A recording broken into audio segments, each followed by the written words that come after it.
9:53, so almost 10 o'clock. So 2 hours left to the finish line, working on the 65 Nova. So as you can see, I got glass in here. I got the trimmer on the windows done in Molotel pen. I did the grill. So that's how I wanted that to sort of look there. Got the tail lights done best I can. A little bit of, maybe I can touch those up a little bit. Anyway, see what we got time for. Chassis. Got the chassis together, interior together. The dash can still pop out. It just kind of clips in there, so I don't need to glue that in. I got to put the steering wheel on. Maybe do the decaling on the gauges if I can get that done. And then here's the underside. If you haven't seen on the last live, I've done subframe connectors here, so that because car and a lot of horsepower, that's you need subframe connectors. So that's kind of what I've done there. Other than that, pretty much stock. I haven't done much other than making it steel axle so the wheels roll and stay straight. And I got AMT pad printed tires on the rear. So parts that are left. This is everything that's left to go on the car. So not very much left. And of course the engine has been detailed. I found a nicer oil pan. I did kind of a gold paint to look like a Milledon, sort of that anodized finish best I could. That's it. So there you go. Did a little bit of a wash to it. So what I'll do is I'll flip the camera down here so you can see what I'm doing. And we'll finish this model up. Also, I'm thinking about using these Californian decals on the side. So we're just going to probably put one on each door. Something fun, a little different. So I can either start doing that or finish up engine. I'm thinking I'm going to do a little bit of a wash. I like using this Tamiya panel gap. Sort of, it's black, very thin paint. It's really nice to, you can use it to do a wash. You can see like all the radiator detail that I've done here is done with that wash. Kind of makes it look nice. Picks out the detail. Also in the grill, I did the wash over top of the dark gray. And that's what I used on the engine to kind of bring out the detail. Instead of it looking dirty, like you can buy engine washes that kind of look like oil, this just brings out the detail. So I just added the distributor. I don't know, I couldn't find the, somehow the part got lost that I wanted the to use. It had the magneto drive, but it's getting a distributor, and that's okay too. So faults with the kit that I've kind of found really is the oil pan is a big one, and that was brought to my attention before I started, but it just, you know, everything about that is wrong. The cylinder head's not being offset. Also, if this was a race car, like this has a deep sump oil pan now, that's what you'd want to have on it. Also, this bell housing is a stock aluminum bell housing, and you wouldn't be able to race that. NHRA rules would require a scatter shield style bell housing, so that's kind of wrong for the kit being a, you know, a sort of an all-out race car. But anyway, other than that, yeah, it's not bad. I mean, it should have come with subframe connectors because that's something you'd want on a unibody car. So there's that steering link. It's a cross steer link. So you probably could put it in there and make it side steer, but then again, it would be too long. So that's where I think that was brought to my attention. And I think that's what they're trying to do is make it a side steer. A lot of gassers are side steer. And what I mean by side steer is the steering box, the drag link steers sort of off to one side instead of across. Chevy 4x4 that in the 80s and all the way back to the 50s and stuff. Sorry, my throat's a little bit been up late, so a little tired.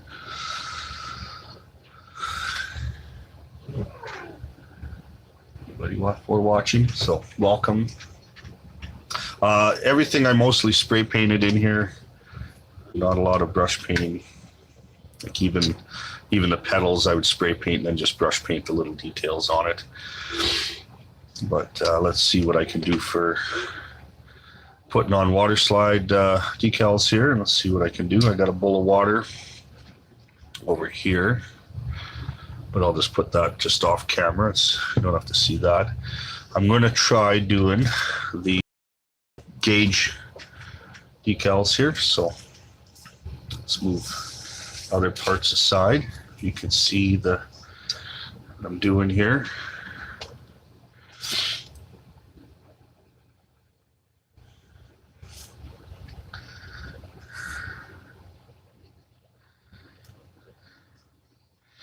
So this is for the 3 down below, and then this is for the dash. I could cut these out one at a time, but I think I can do them all 3 sort of in one go. So I'm just gonna put that in the water there. I use room temperature water. There are products you can use. I don't know if I have any here. This is like Decal Fix, Decal Softener. You can put it down first, and then you put the decal on, and then the decal will soften and go and kind of get right into the crevices and the cracks, especially if you're doing like rough on the sides. It's nice too on an automobile. It'll help get rid of any sort of silvering, if you will, like where the decal's got like a glossy part around something. But anyway, for these gauges, I'm not going to try and use that product. I don't think it'll really matter that much. So I've had the decal sitting in water here. Josh said, "Good morning. It's looking good." Oh, thanks, Josh. Yeah, it's turning out pretty good, and I'm doing okay for time, which is pretty nice. The Q-tip here. Do you want to get me some clean Q-tips? Okay.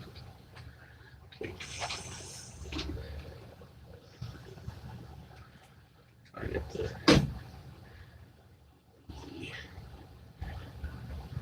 decal set in place here. Stick into the sheet here. That's okay.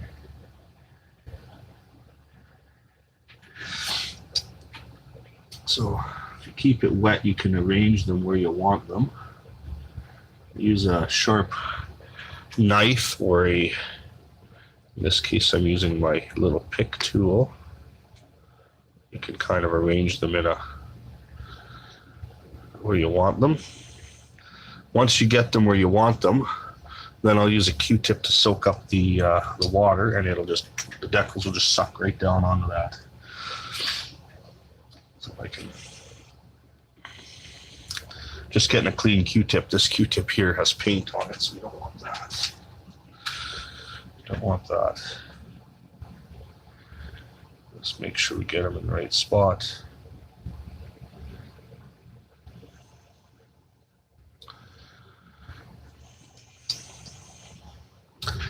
Okay, just wait for a Q-tip. That'll happen there.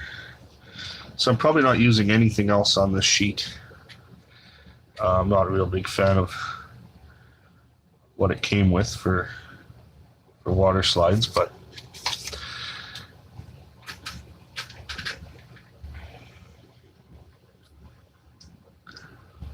okay, what else can I do? Yeah, so the steering wheel, one of the things I did here is I drilled holes here in the wheel. What I do, I use about 3 different size drill bits. I just want to run through this. This is just a little drill bit that I can use 4 details like this. I can't remember the size of this. I'd have to use a caliper. I just grab the small bit and put it in here. Also, this is a good one for drilling into engine blocks if you want to do spark plug wiring. It's the right kind of size. This is the one I use for drilling for steel axles. This is a 1/16 of an inch, or 0.062. And that one, if I drill a hole into something like a wheel, I can then stick a steel axle into it and it'll stay. And then I have one that's slightly bigger so that whatever I drill through, the axle can spin. Otherwise, it'd be very tight. So those 3 drill bits get used quite a bit. So I have a tool on each one, and they just stay in my kit. And when I need them, I grab them. Another bit that's sort of important, somebody was asking about this. This is an 1/8 inch, and that allows me to run any sort of tubing through like I did on the rear axle. When you buy 1/8 inch styrene tubing, which you can buy here. So I buy this stuff here, and that allows me to put 0.62 rod in 0.62 rod in here. So if I want to do like what I did on the underside here with the axle, I drilled out the pumpkin. I'll just move this down so you can see it. I drilled out the pumpkin and then was able to actually put a tube through there, and then same with the front. That's was done the same way, and that allows the axles to go through. Okay, I got some Q-tips now. So now this. Ron says, looking great work. So Ron's there. Oh, Ron. hi Ron. And Sweet Vanilla, your attention to detail that it takes for those little decals is amazing. Am I saying decals right? Well, I think that's the Canadian way. Decals is Canadian and decals is American. And I always grew up saying decals. And now that I've got a YouTube channel, people are like, sorry, I say decals and they say decals or something. So anyway, however you say it. Water slides, I'm trying to not offend anyone. And thank you, Sweet Vanilla, for that compliment. So what is that? Okay. Watching right now. Welcome all. 12. Well, that's good. So yeah, if you just take a Q-tip and dab the water away, don't move it side to side. You won't move them around, and it'll take the moisture away, and then they'll adhere to where you want it. So that's how it looks. So if you can see that on the camera there. Now I'll try to do the other 3 down here, and we'll see how that works. So put those in the water, let them sit for a few seconds. This sort of air intake hat. Hi, Eric. He's new. I'm just putting it on something you can see it. This was in 2 halves, and then what I did was I sanded the joint. That's why I dechromed it, so I can sand it, and then I painted it this charcoal gray. I could have done it in aluminum, but I thought I'll accent it with that chrome from the Molotel pen and kind of different look. I did the same with the valve covers. I think those water slides should be good to go now. So let me pick them out of here. And he's here. Oh, hi Eric, welcome.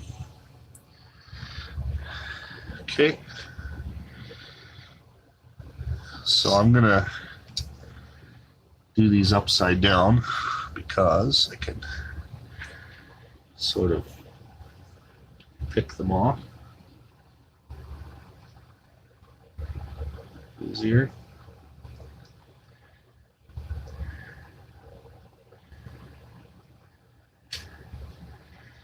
Okay, let's see if I can then move them into place.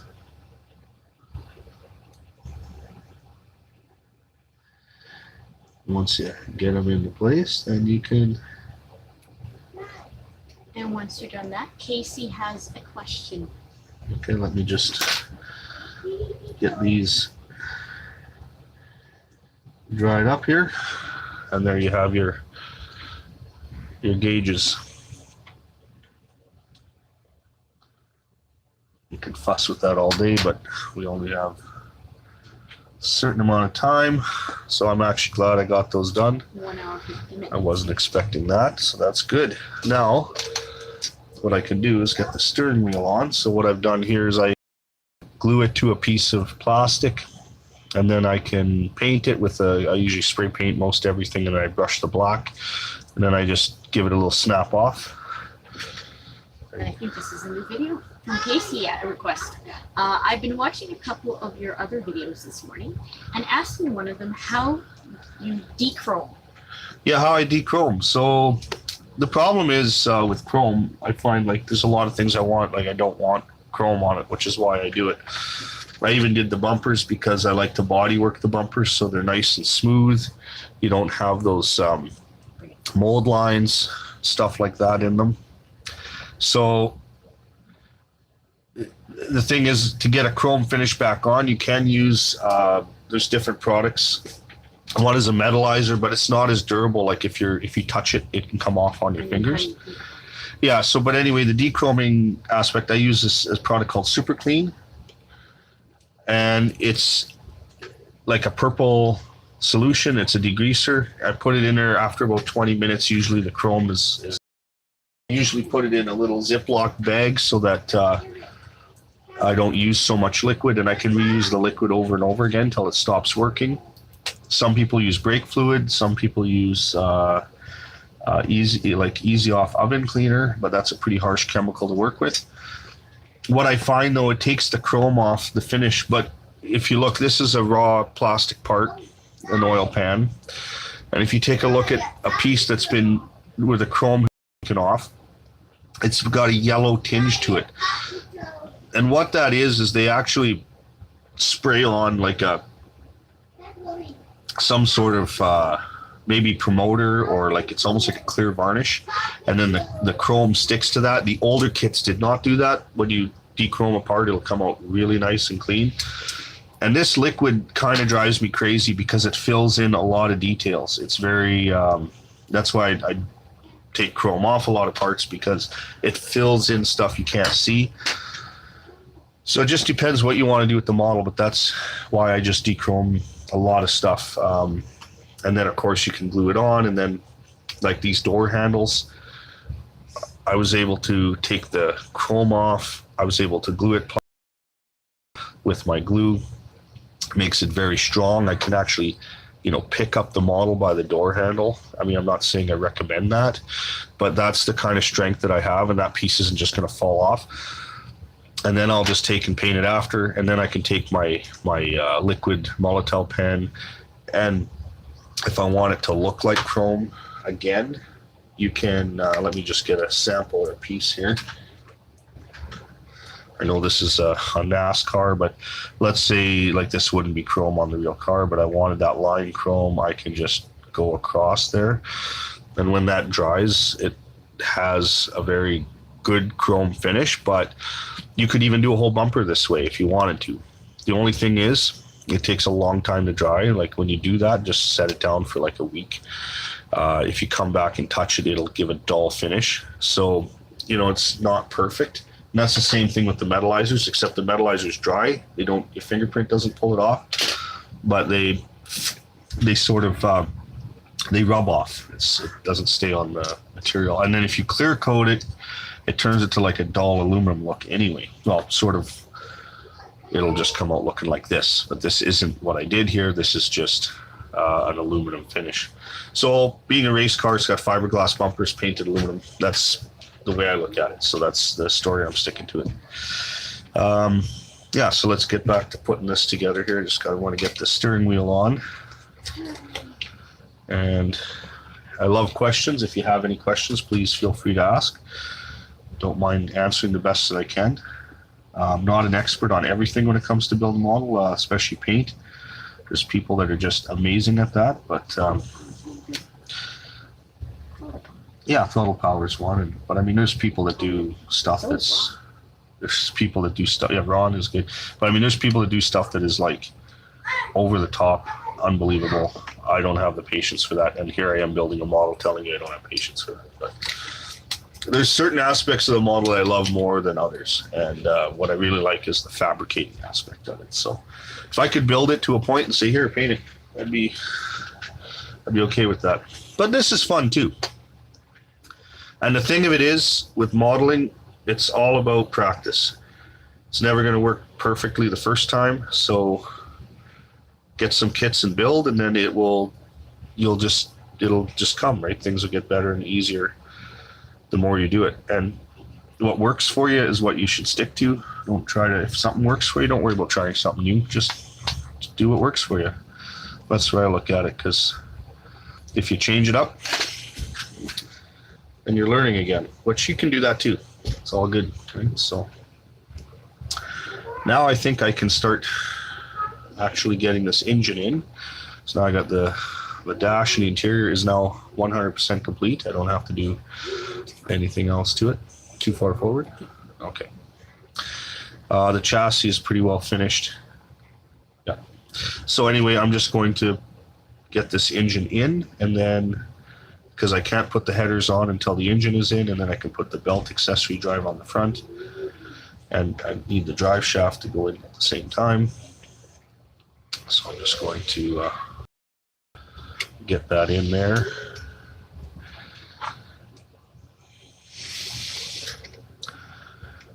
This engine is now going in for the final time. The way the firewall is shaped, it's kind of interesting. Get it on. Just got to line up that drive shaft there. There we go.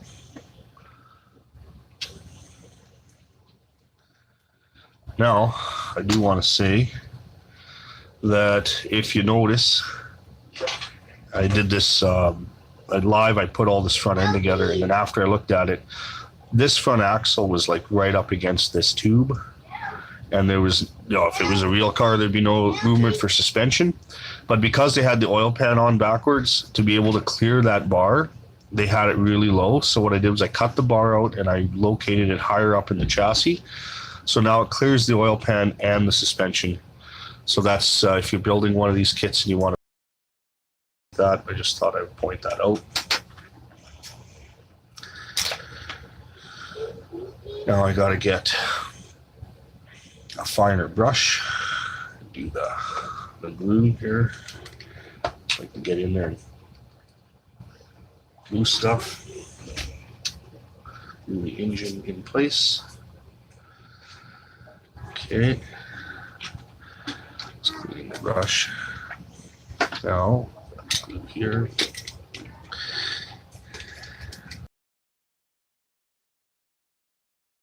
So now the engine's in place and against the mounts, I can take the glue and then just touch where I want it to be. That will glue it in place. There we go. And then the other one is the tail shaft on the transmission here, a little dab there. I don't have to glue the can stay spinning in there.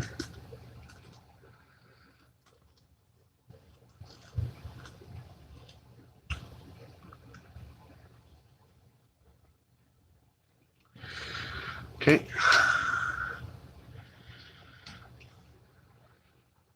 Sorry, I just had a brush in my mouth, so I couldn't talk. Only got two hands and gotta hold stuff, so that's what's going on there. Maybe a little more glue on here.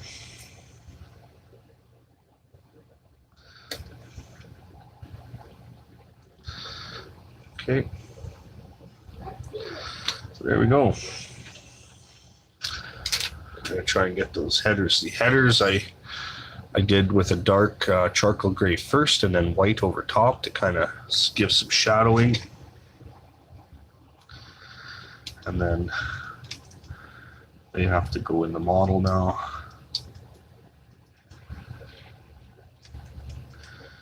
Here's what I can do with this axle here. I can pull the front wheels off and give myself more room to work. Not a big deal.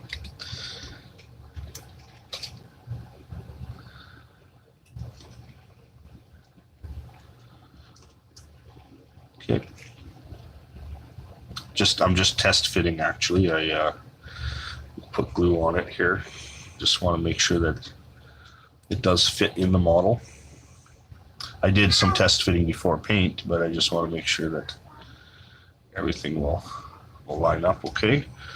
So now what I got to do is I'm going to put paint on the glue on the engine side, because then I can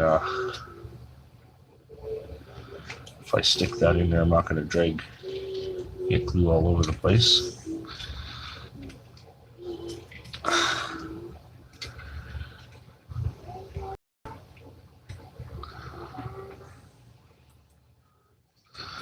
Okay. I got to get the other side in as well. I'm just going to get some more glue on this rear header piece here. Didn't have any. Okay.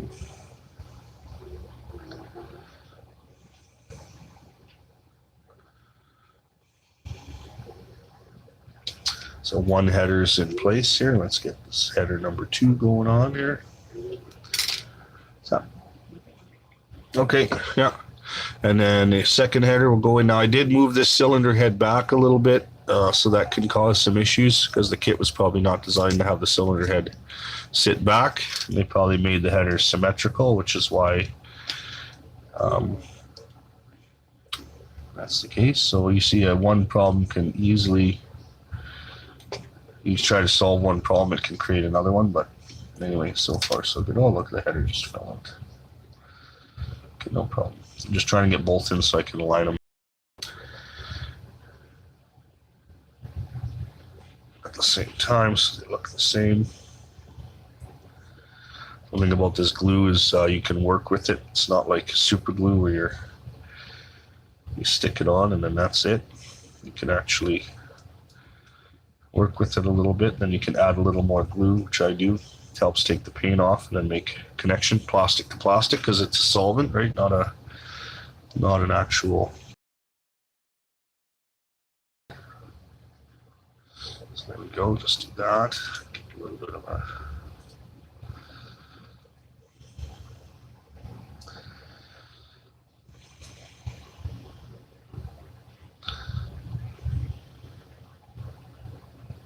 These are awesome headers. I mean, oh, they're just amazing. See, what I should have done was drill 3 holes in the end of the flange here so that what I think about just now should have happened. It would have looked so much better detail, but that's okay.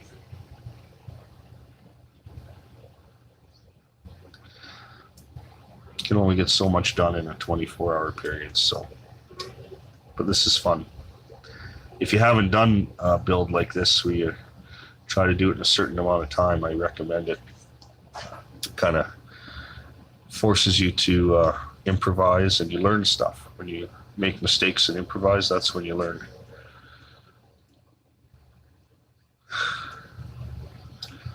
Okay, that looks super awesome.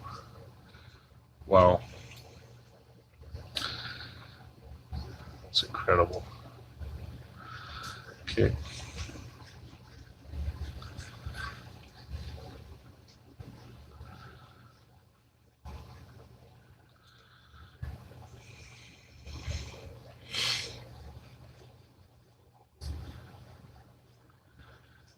This is probably boring for you to watch. Sorry, I'm just going through making sure it dries with good alignment.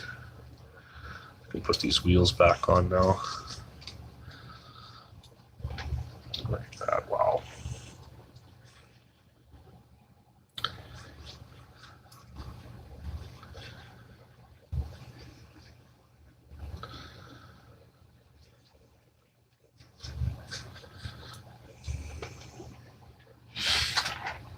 Okay.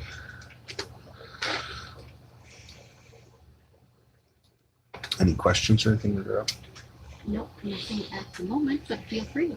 Anybody over here, we're checking our Facebook page, Marco Custom Build Models as well, just in case you want to drop a line there. Yeah, so as my wife said, there's we're also on the Facebook page if there's any questions that come up on there. We will answer them.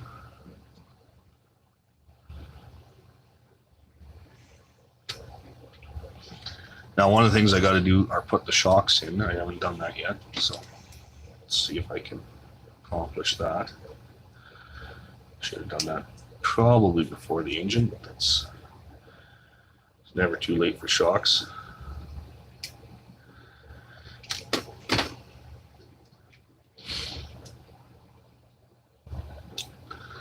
Get some tweezers here. Take these wheels off again.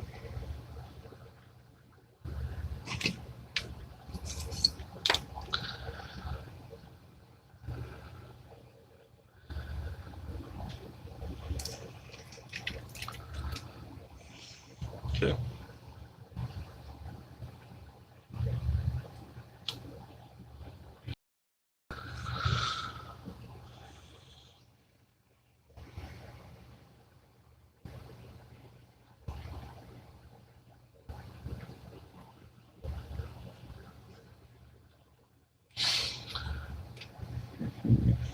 I need some tweezers. Excuse me while I look here. It's awkward.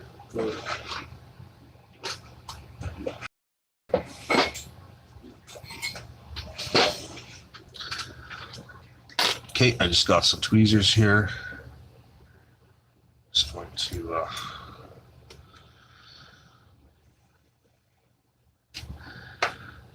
try and sneak these shocks in here.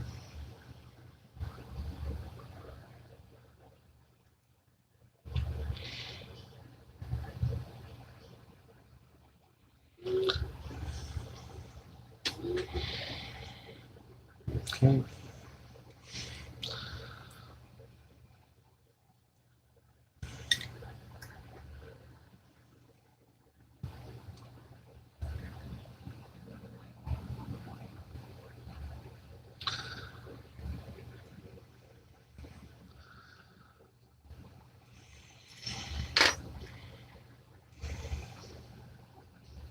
I'm going to use a finer brush here for the glue.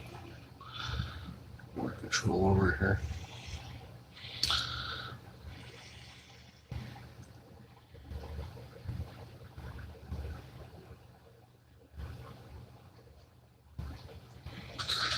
Lining up a bunch of things at once. Okay, I'll get this other shock in here. Just going to get some glue on me.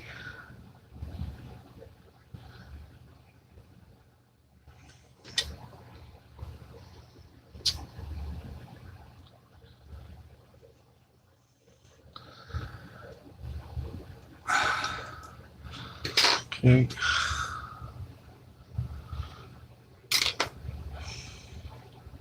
Out there.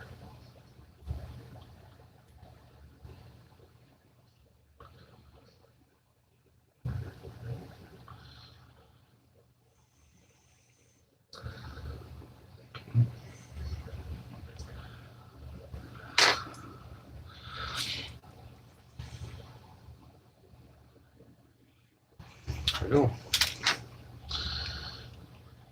These there. All right, shocks are in front anyway. Okay, shocks are in the front, so we'll just get the. Still letting these headers dry. I just want to make sure they dry straight. This glue, because it'll like move around a little bit, so you got to kind of sit here and make sure it dries straight, because otherwise you can come back an hour later and it's moved. But that's okay. I'm here, so that's the whole point.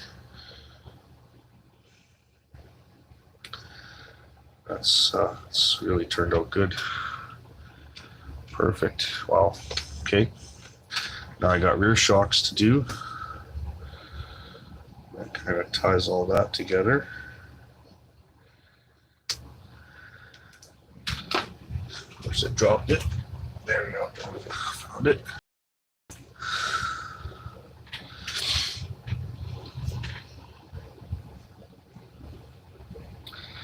I can easily touch these shocks up with this aluminum color. Not a big deal. Get in there with a brush. Just touch if you see anything that's you don't like.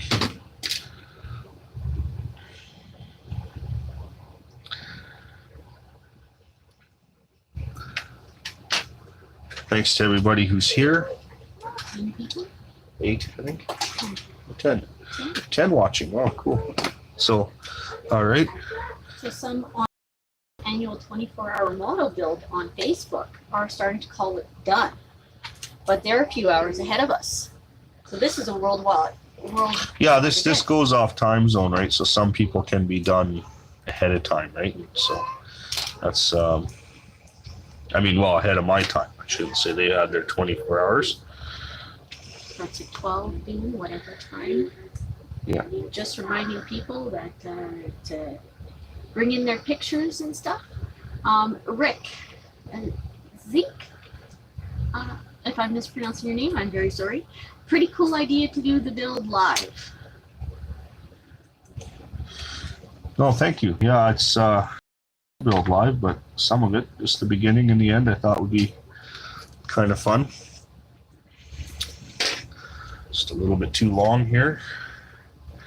It's kind of neat because you can see it's how maybe, like I said, I can't say I know everything, but you can learn something. Maybe somebody can learn something that I do differently than somebody else, and it's kind of fun to see what that takes to accomplish.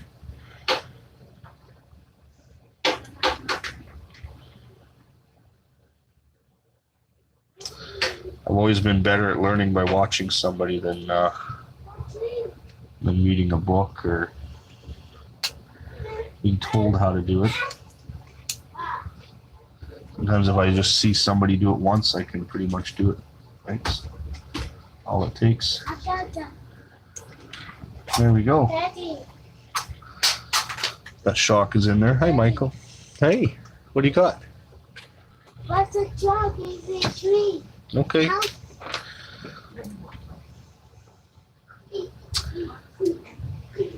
My 5-year-old there, Michael, he's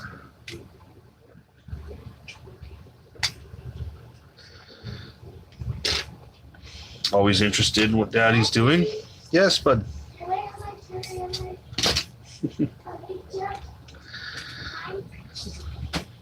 Okay. So I'm just gonna get this other shock in here.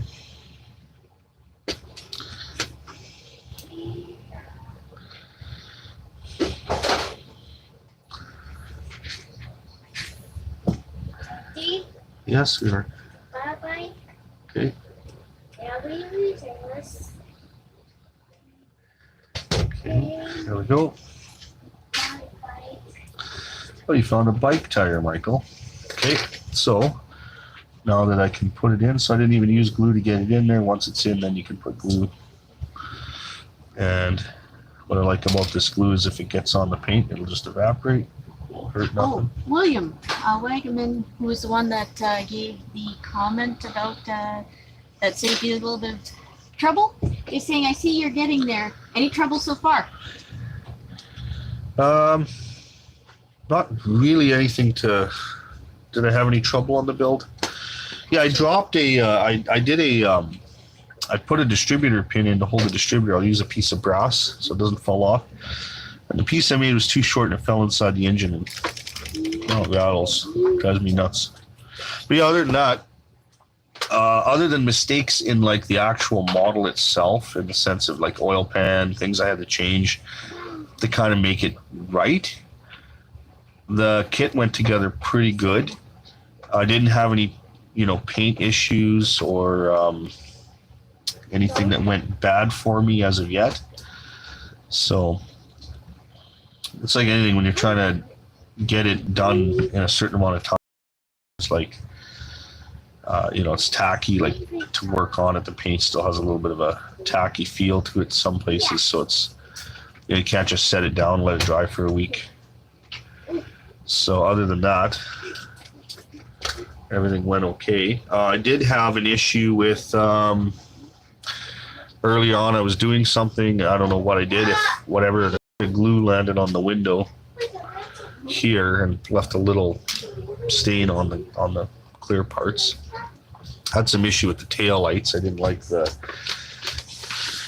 they gave you extra tail lights and just the fitment issue and just getting them to fit. They're small and, you know, it's just little things. But other than that, I mean, that's just modeling. So it's nothing that couldn't overcome. So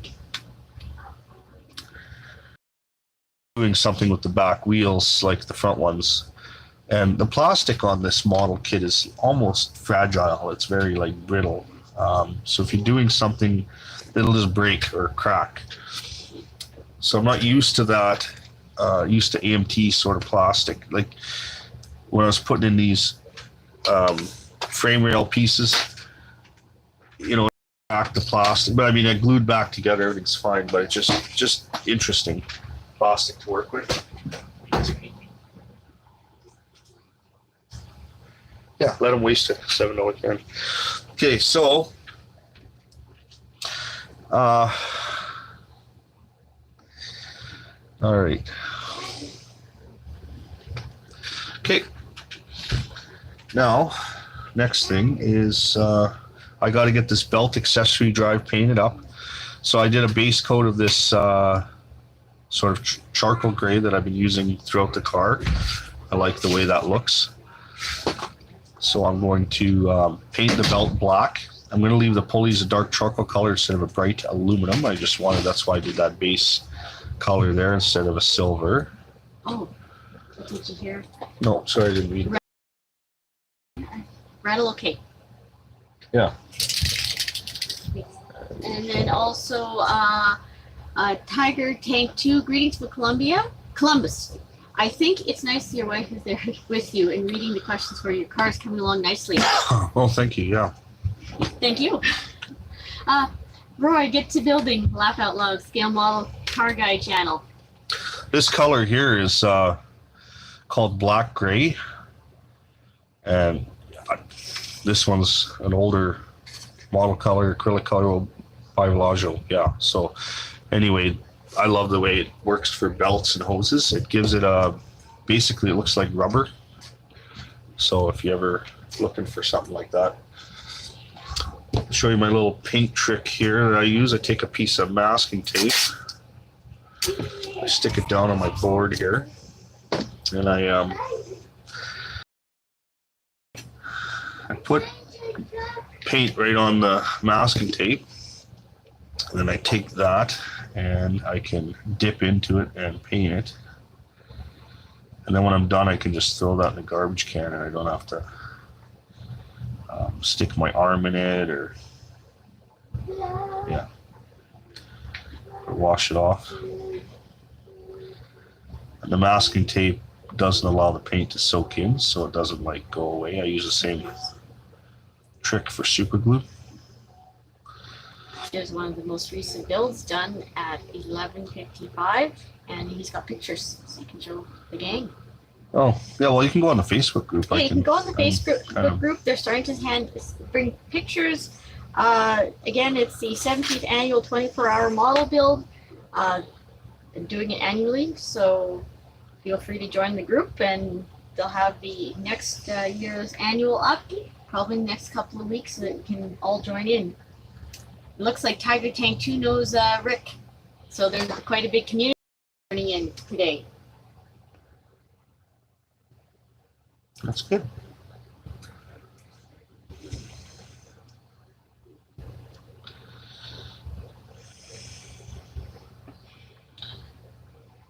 And it's 10:38 our time. No pressure. There's no pressure because this is like, once this piece goes on, and then there's really not much left.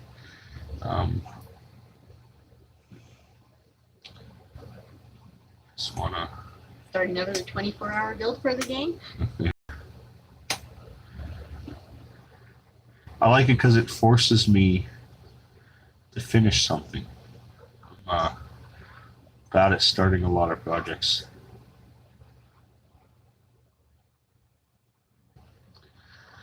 So that's what I like about it. Okay, then set that aside here.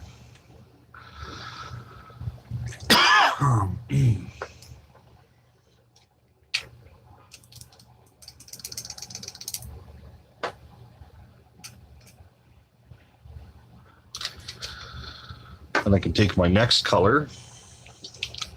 Now, I didn't know the scale model car guide channel's name, but it is Rick just responded with a hi, Tiger and Sean. So I believe that Sean is the scale model car guide channel. Okay. Yeah. There you go.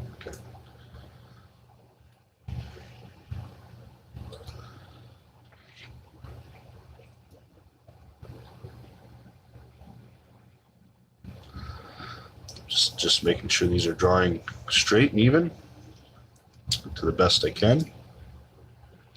Yep, Sean. Thanks, Rick. Okay. So I'm going to take some silver. Just do, let me get my magnifying glasses on here. Must be getting older. Sorry, cheese. Okay. Okay. Oh, Steve. Sorry, my head's going to be KC Design and Model Cars. How's the building going? good. How are you doing, Steve?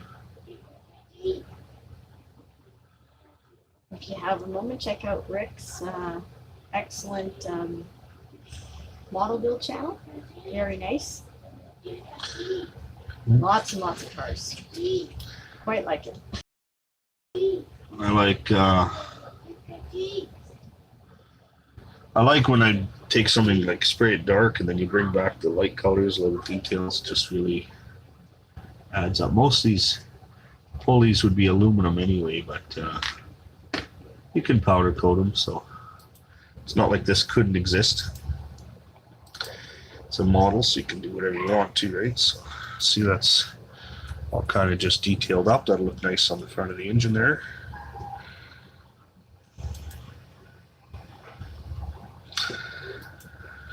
Okay.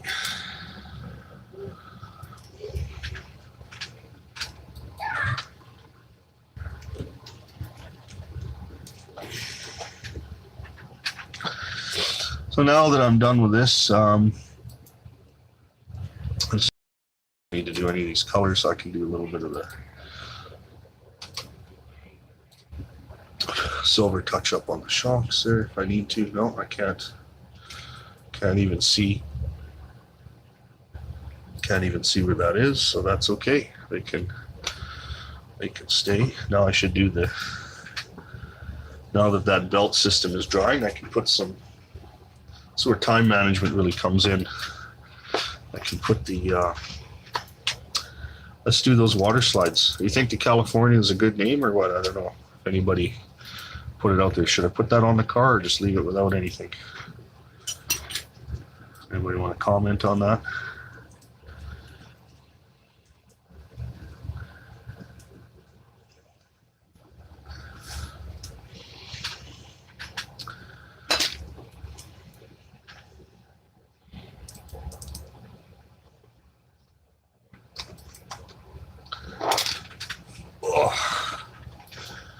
Say anything about that? Oh, okay.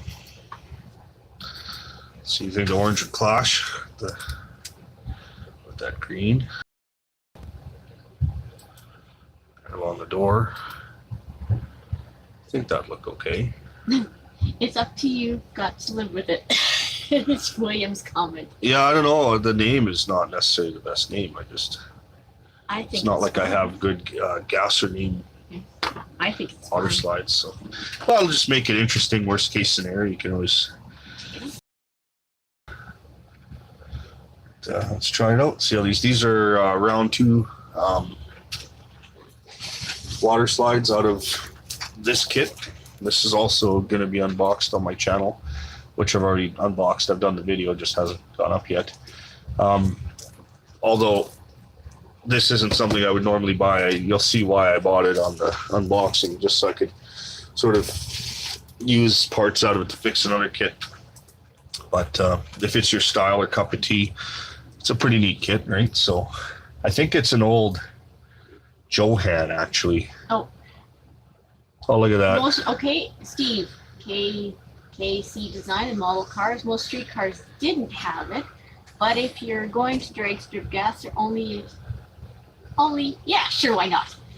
Well, the car doesn't have an alternator, so I don't know how far you're going to get on the street with it. See, the decal already broke. Crap.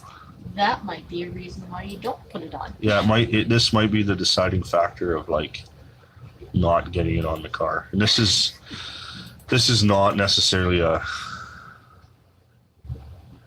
shoot. This is not necessarily like a have to. So this can either happen or it doesn't happen. Here I'm doing the biggest no-no ever, using my fingers on the getting the oil from my hands onto it. California, yeah. It's not the worst thing I've seen. It's not as bad as the water slides that came in the kit, I can tell you that.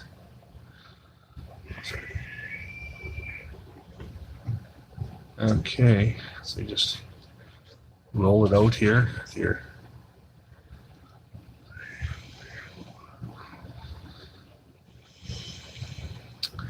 Just use a Q-tip and take the moisture out. See what I'm doing? I'm just kind of rolling the Q-tip along, pushing the moisture out of the water from behind it.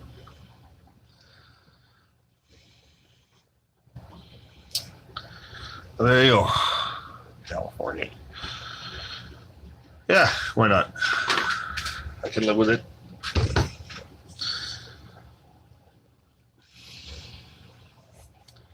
Adds a little bit of color and fun to the model, I guess. I like the one color too, so it's kind of a toss-up.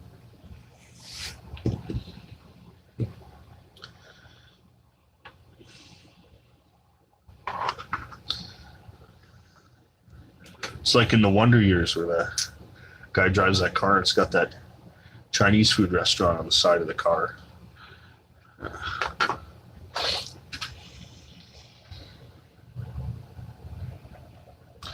So, okay. Now this side's going to be interesting because I got to make it sort of match the other side. So I'm just going to make sure that I got some water on here so that I can slide this thing around easier. This one didn't break, so that's nice. So to look and see the height and where it is on the doors. Oh, look at that! I almost got it bang on right off the hop. Can you believe that? Let's take away some of the moisture and check the height. Yeah, I think we're okay. Just a little bit of, take away a little bit of moisture. Check where the word "the" is on the door.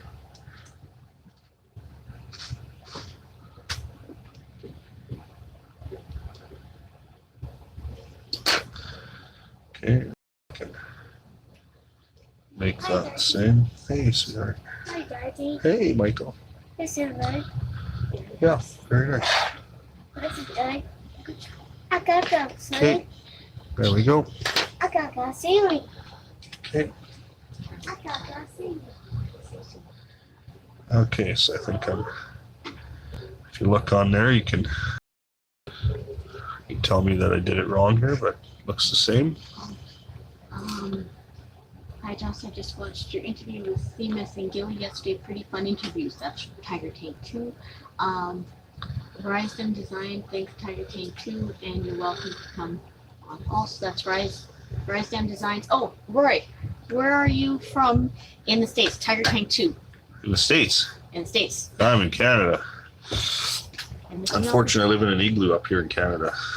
It's Edmonton, Alberta, Canada. To be honest, it's we don't live in igloos, but it's yeah. So I'm just sort of north of what would that be?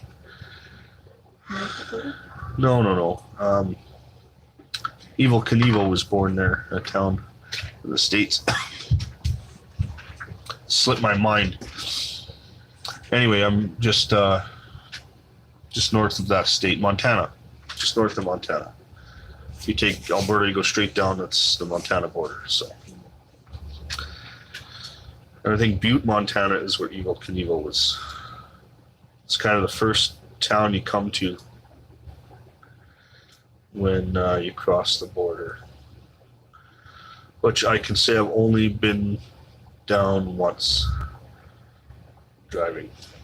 So would like to go again. Would like to go to the States for sure. Some things I'd like to do, especially with my automotive channel. Yeah, Rise Design. Yeah, it was Montana, and then also Rise Design is I am in Oregon. Oregon, okay, yeah, Portland, Oregon. So you're just down by or Oregon, not Portland necessarily, but you're down just below BC, I think, right? Yes. Yeah. So BC is right next to Alberta. That's the next province over, or like a state, West. if you will. It's west, and that's. So kind of not too far away, actually, in a way. Bit of a drive, but yeah. Oh, William. The California was designed by Terry Bradley. Johan had nothing to do with the feeling in that model is good for its parts for a tornado. Yeah, I have a Tornado. I have a 67 Tornado model that was missing the wheels.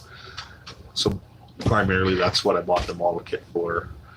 But I'm not going to waste the rest of the kit. I'm actually going to put it together and just do something wild and crazy, put some different wheels on it. And it's just something to, practice.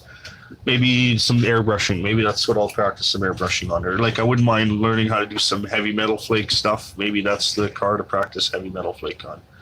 I know you can practice it on cardboard, but sometimes it's nice having shape, right? So.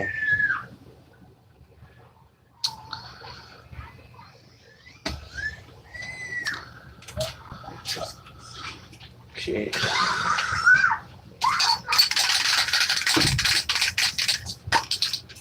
Well, now the Californian is it's the name of the gasser, Chevy 265. So I'm just spraying a little bit of gray paint in here. Just want to touch up. I got some black where I didn't want it. I'll do the same over here.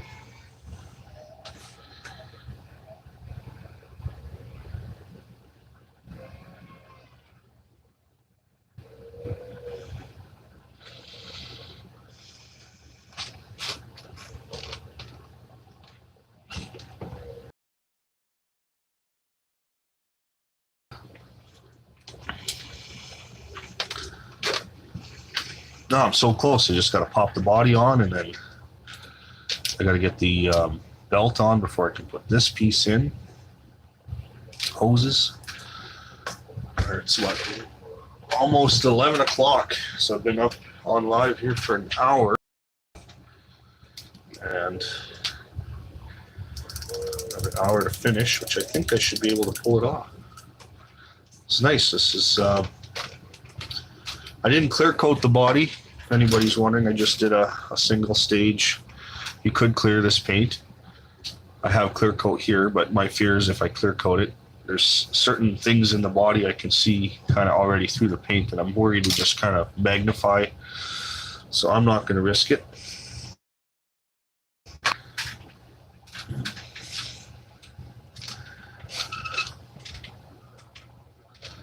Everything else seems okay.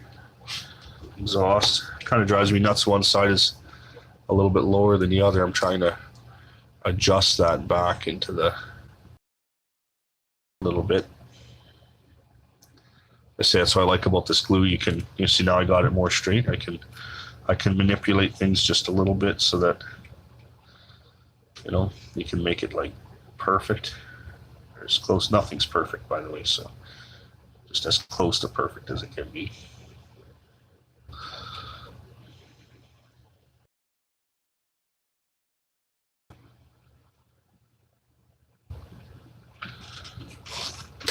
If you really wanted to lock these in, you can go ahead with like super glue and then just put a dab on there and it'll like tighten everything up. It won't move around anymore. If you can be patient enough to work with the glue and let it dry, it'll be okay. excuse me. Yeah. So look at that. I got 1, 2, 3, 4, 5, 6, and then, you know, if you count the body, 7 pieces to go. Any questions?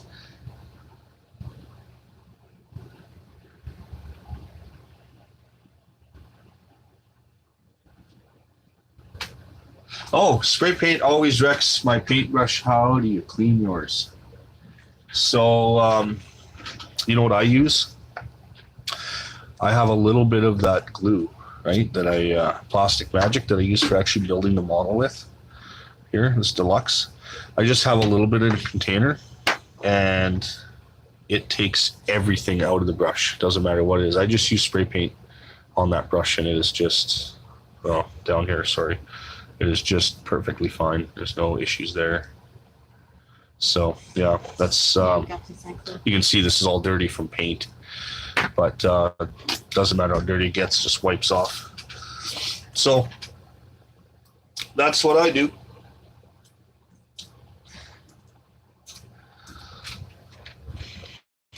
You got like a lap band with spray paint? Yeah, how to clean the brush. Yeah. I'm just waiting for this to dry. I should be able to handle it. I hope I can. I don't want to screw it up there. I've test fitted this piece several times, so I shouldn't have to test fit it again. I should be able just to go right to glue. And by putting glue on it, it'll sort of lubricate the piece, and it'll slide on much easier without having to put a lot of pressure on it. So let's. Dosage Model is saying hi to everybody. Frizzo's Model Cars is also in. And Cycolac Fan says, great tip. I'll get some Plastic Magic. Thanks. You're welcome.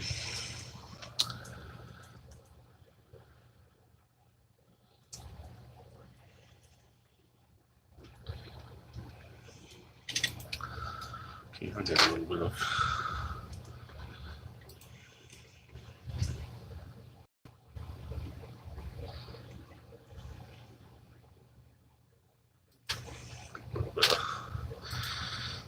On that, I'll slide it together a little bit easier.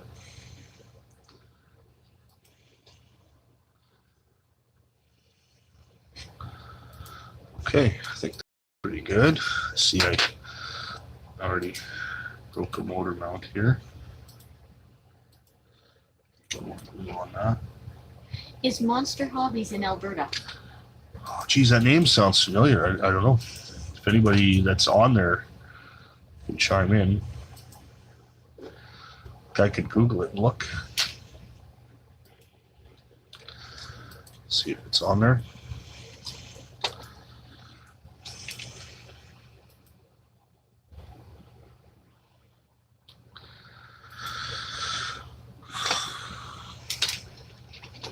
High River. High River. Okay, yeah, so it is in Alberta then. It is in Alberta. It's about, what, 5 hours away? Yeah, for me, yeah.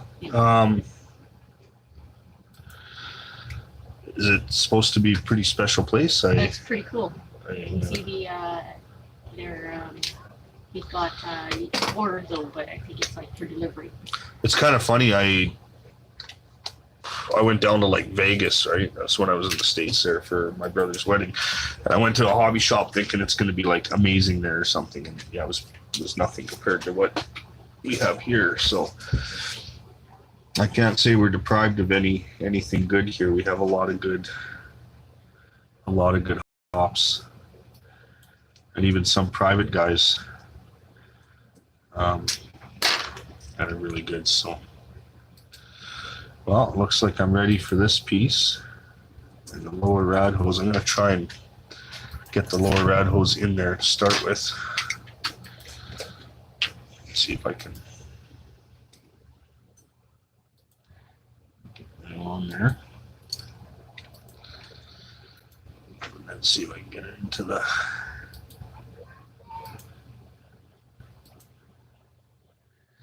Todd H.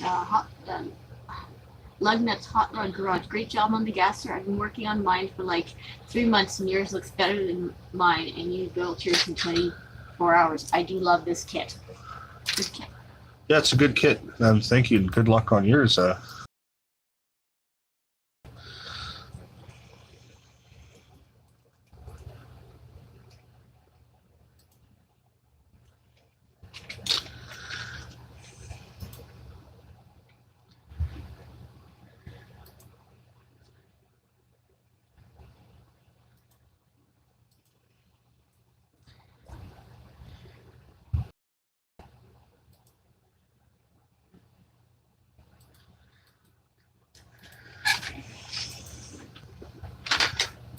Just got to line up that lower rad hose here. A lot of times I don't even put a lower rad hose in a model because it's just not, you never see it anyway. But 16 watching and 1 more hour to go. yeah, 1 more hour, and I think I'll be easily done. I'm just going to add some more glue to that there, and then I'm going to have to sneak some paint down there and touch up the radiator hose. But that's, oops, I got a hole I can do that through, so that's no big deal. Down to very little parts left here. That's the only thing I haven't test fit was the radiator hose. Let's see where it goes here.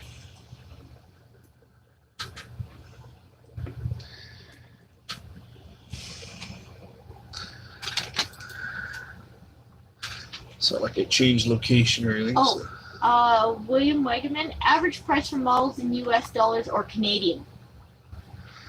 Average price Yeah. for what it costs me in Canadian dollars? Yeah. Right now, kits are going for around $45 to $50. It's ridiculous. Canadian, which works out to probably $5 US. Close. Yeah, probably closer to 30. But yeah, no, it's I'm just joking about that. But yeah, it's, and then there's no way, like sometimes we had a friend that would bring in kits from the States, like directly from the suppliers and stuff. But the shipping, oh man, the shipping just coming across the border, the brokerage fees, there was not much to be gained, unfortunately. So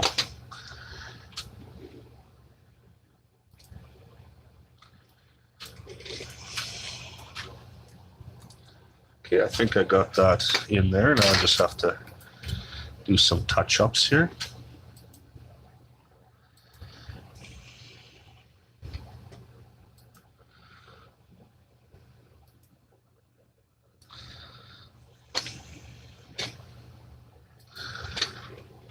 I gotta see what color I should do the.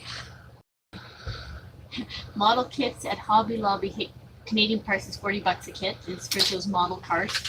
I guess Frizzo is Canadian.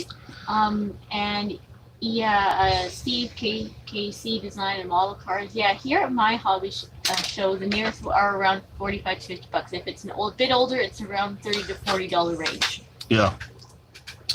What I do like is I'm in a model club and there's people selling kits, and so sometimes, you know, kits can be $10, $15. You know, that to me is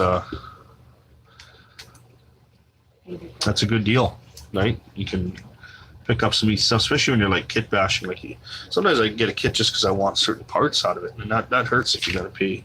Like that Californian, I didn't get a deal on it. I paid $43 Canadian for it. That's a lot of money for something that really I didn't need. So, but I mean, it's I wanted to unbox it on the channel, and I thought it'd be, you know, just so if you know what's in the, like if you haven't seen one, what's in the box. And Rick is letting us know that it's about $40 US. And William responded with just trying to find out what the average is compared to US versus Canada. yeah. Yeah. This kit, for instance, I paid this Chevy 2 Gasser, what did I pay, was $45, I think. Yes. So I think this was a kit I bought without my wife knowing, actually. I just kind of went and got it. I made some money somewhere, and it was like gotta go get that kit. I remember being in the hobby shop, be like, oh, can I buy this? They're like, no. And they had like 4 of them there, and my fear was I'd get back to the hobby shop and there'd be like none left, because that's happened before. And I haven't seen any since, so yeah, that could have been fatal. And I wouldn't have had this kit for the challenge anyway. Definitely have to pick up another one and do maybe a more thorough build on it, in a sense of doing things a little differently. But I'm quite happy with it. I think it turned out beautiful, actually. Even the color, the color was a complete improvise, and I'm happy with it. So, let's get a little bit of glue here on the rad support, and that'll lock that in place.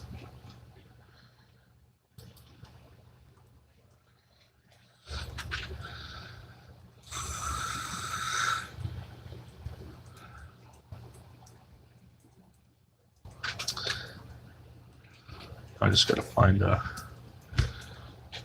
gotta paint the cap there silver, right? It's on the body, which I can do once the body's on. So I think that's my next step here.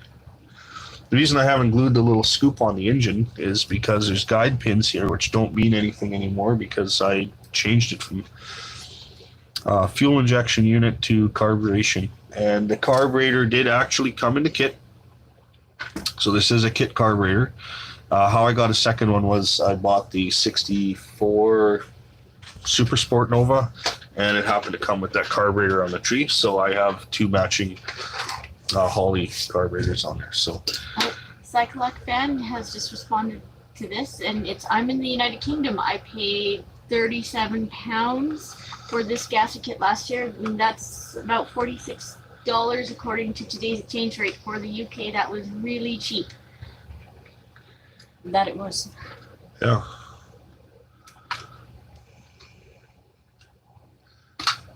What's the United Kingdom? Yeah, where are you about in the United Kingdom there? Okay, let me just.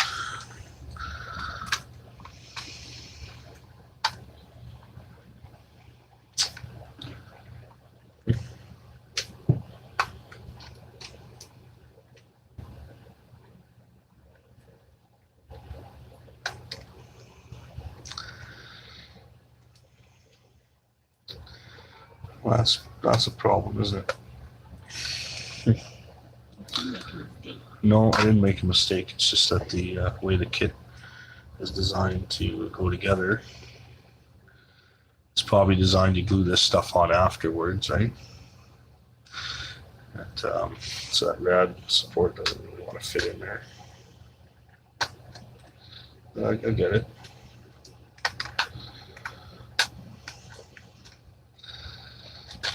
We are 50 from the finish line. 53 minutes away from the finish line. Oh. Okay, I think that fits in there good. Oh, what did I do with the engine there? Oh, the engine got a little tweaked. Okay. There we go. It's sorted together. There's no glue required on that. It fits tight, friction. Got a little bit of a loose header. Can add a little bit of glue there. No big deal. There you go. That's how it looks. I just have to do the bumpers, and most importantly, this little scoop here. Now the reason I waited with the scoop was I have to put the foot on so that I can center it in the hole. So if you notice, it actually has to go back a little bit. So that's okay. Okay, I just have to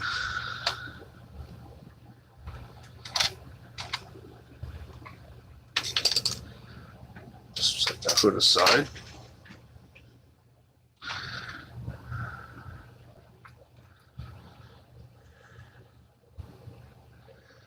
Yeah, everything fits together good on this, that's for sure.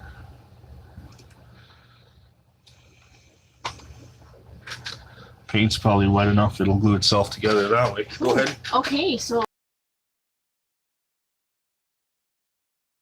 west. If you drew a line west from London towards the USA, I'd be about 30 miles inland on the UK southwest coast, near Wales, if that means anything. Yes, it does. There you go. It's a really beautiful area. I want to go there again. Well, when we go, I guess That's definitely a stop. yeah. I'm just taking off some paint so that I can stick this on better. And I'm just gonna put some glue on there.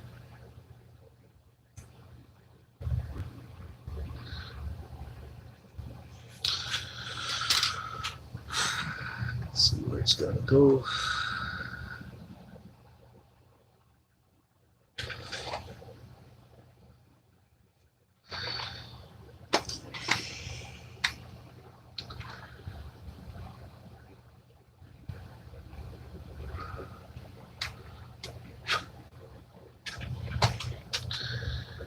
Look at that. There we go.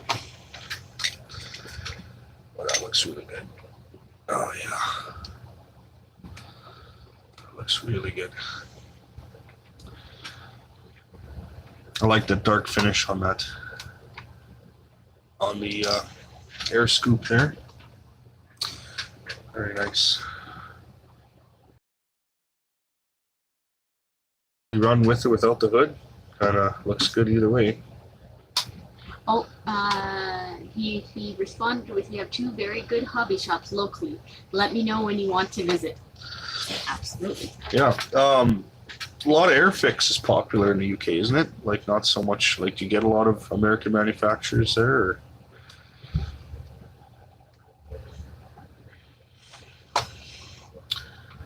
Okay, now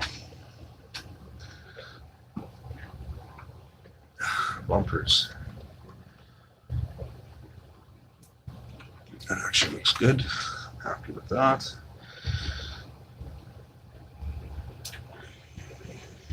What I'm gonna do, I think, for these, I'm just gonna use a little dab of super glue where the pins go.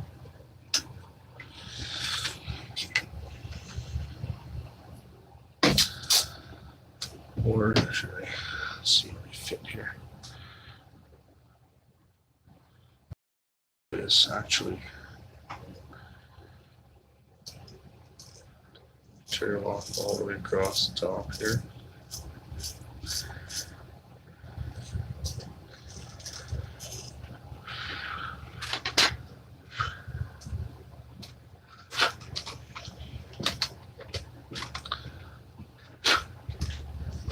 So I'll do that.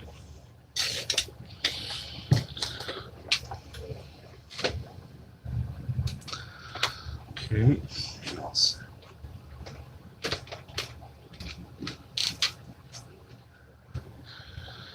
Okay, just gonna put some glue on this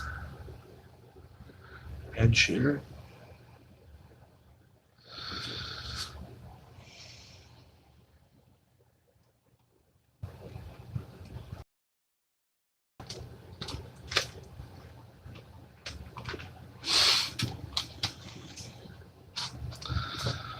Front bumper, not the back bumper.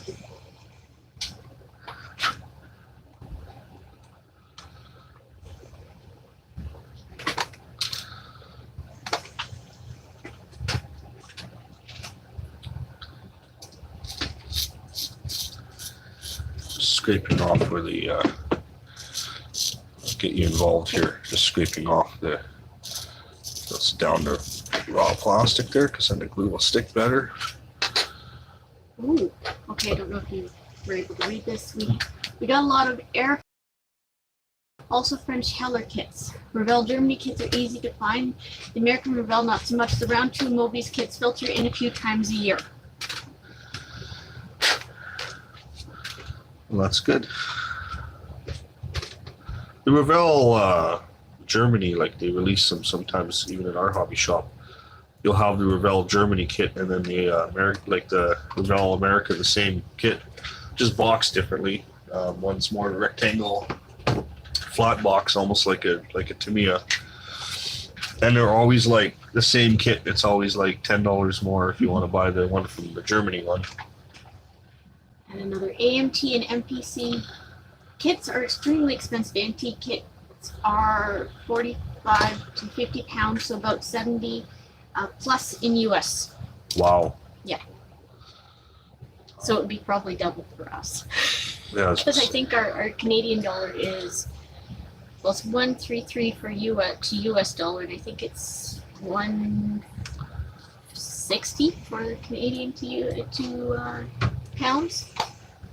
But Steve, KC Design, probably due to shipping. Yeah, probably. Yeah.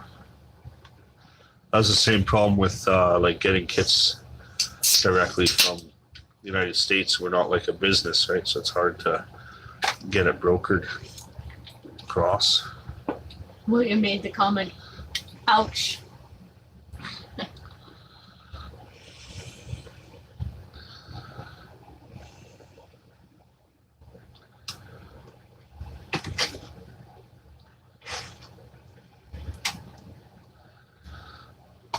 All right, one last thing to do, and that's the front signal lights. I should have done that before I put the bumpers on, right? Also, I'm not putting the wheelie bars on. I just didn't feel like it was something I Revell wanted. Germany and Revell US can differ slightly in decals Oh, or okay, yeah. decals. That You could sometimes get more European license plates in the German versions. That's cool. be. Yeah, that would make sense. Yeah. Almost makes me want to get a flight to England right now. Well, you can buy them here. Get 'em. It almost makes me want to fly to England Right. right now.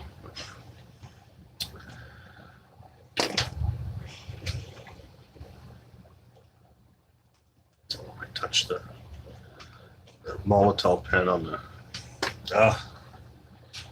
So fix that with a brush. And then I got to do the.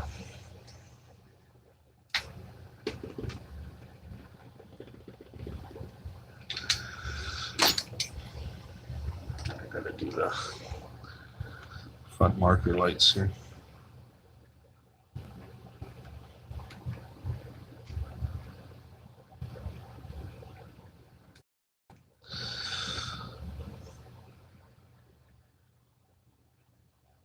So more from the 17th annual 24-hour model build. People are coming in with all their pictures and photos. So if you are not part of that Facebook group, you should. It's some excellent builds for the 24 hours. Once again, it's the 17th annual 24-hour model build on Facebook. And join up for next year. We're planning to do that. Also, cyclic fan. It's cold here, about 5 degrees. Probably still warmer than Canada, I guess. Yes. It's currently minus 17 Celsius right now. Oh, that's just today. I mean, we've had colder days and warmer days. I mean, it fluctuates. Yeah. It's 2 Fahrenheit for those in the US. Yeah.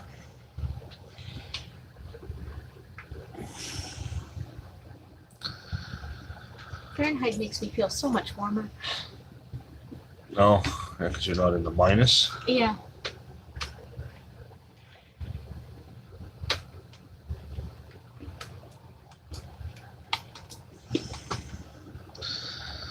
Okay, just fixing some of the things that got knocked loose in the process of final assembly. Easily come back together. Okay, so what was left? The front signal markers. I want to point out, if you've ever used Tamiya paints, they sell a lacquer line, and I recommend it for the clears especially. Normally water-based is easier to work with, but the lacquer gives you more time to work with it and it doesn't ball up as quickly. I don't know if you've ever experienced that. working with Tamiya paints. That's kind of why I got away from them. I just find you start to touch them up or something, they just start pulling away from each other, and it just makes it terrible. So anyway, that's a recommendation that I have.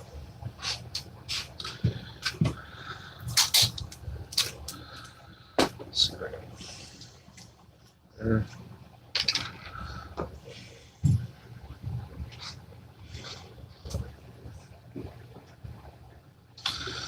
All right, let's see if I can.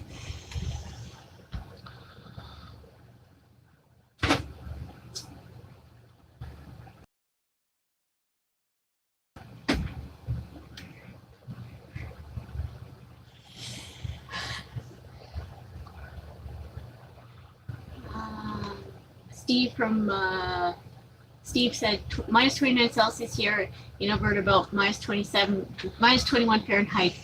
And yeah, so Cyclic Fan said 5 degrees Celsius, positively toasty. T-shirt weather, yes indeed. 37 here in York, Pennsylvania. Wheelie bars are too modern for that.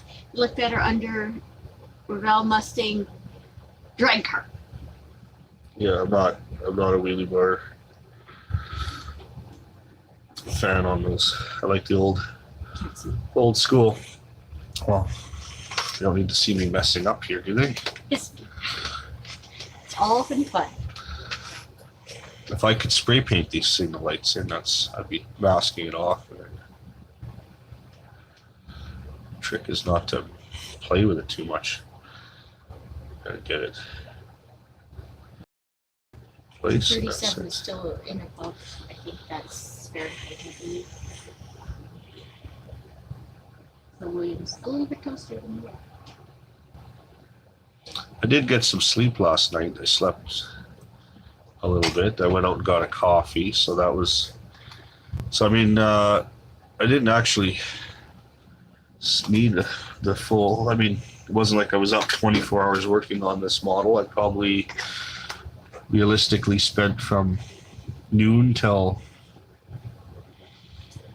6, and then I had a little bit of a break, and then back to it, and then I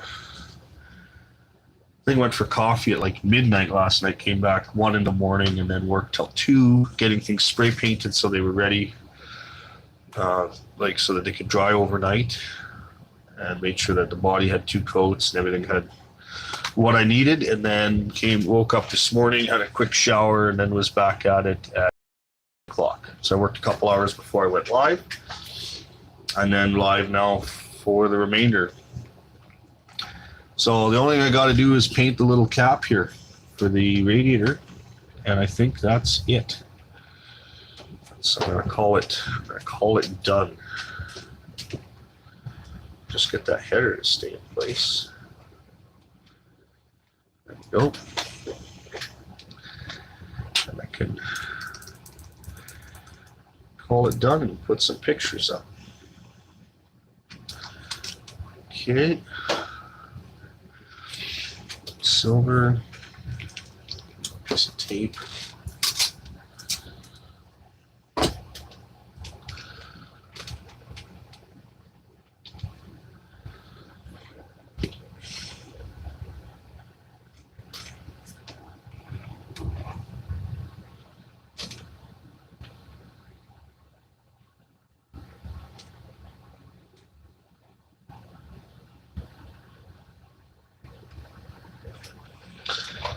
I think that's it. There you go. It is, what is it? 11:23. And I'm calling it finished. I'm calling it finished. Yeah, getting your paint to dry is just reading here. It's hard to get paint to dry. That's why I use like automotive stuff, because the automotive paint dries a lot quicker sometimes. I've had really bad luck with Tamiya. I've had stuff like, I painted this I painted this truck years ago, this RC truck.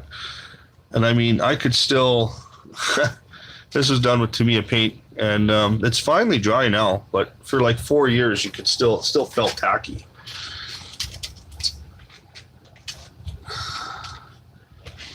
I don't know. So yeah, that's a real buzzkill when you're building a model in the paint. Like, that's probably why I don't like the process so much. It's not that I know how to paint, I like painting, but then it's like you can't, it's all hands off the model at that point, until you can get to it. So there we go, there's the finished model. I think it turned out pretty good. There's the underside there. Let's take some pictures. I gotta take pictures. I gotta make sure this header dries straight. I added some more glue, so of course it softened it up, and now it's, I just need to let it dry so it's straight like that. But yeah, that's it. So the hoods, you can do the hood off or hood on. I kind of like it with just the hood off, to be honest. But William is awesome. And we should all hit the like button and subscribe. It's free. And that's true, it is. yes, Needs a world test. Cycling fan looks great. Rick, nice job on the gas for only 23.5 hours. Great job. And it's true, you've got 30 minutes to spare. yeah. Well, I gotta. This header has to dry in 30 minutes. If I get that lined up, I'll just leave it upside down. It won't keep falling, and that'll set up. So, okay, I'll clean my brush here. I can. Does the hood open? Oh, it does. Yeah, it just kind of sticks because of the paint. I can Yeah. pop it open. Yeah. So there you have it. Anybody got questions, comments? We've still got another half hour. We can show some more models. Got any parts left over? Yeah, so let's go over the leftover stuff. Let's talk about that. So I have the wheelie bars left over. I have the fuel injection system that I didn't use.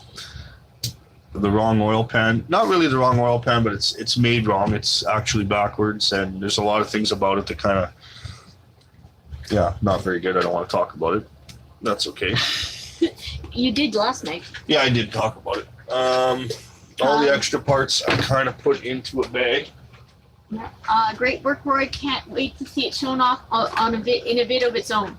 Yeah, I will. I'll do a video on the turntable there.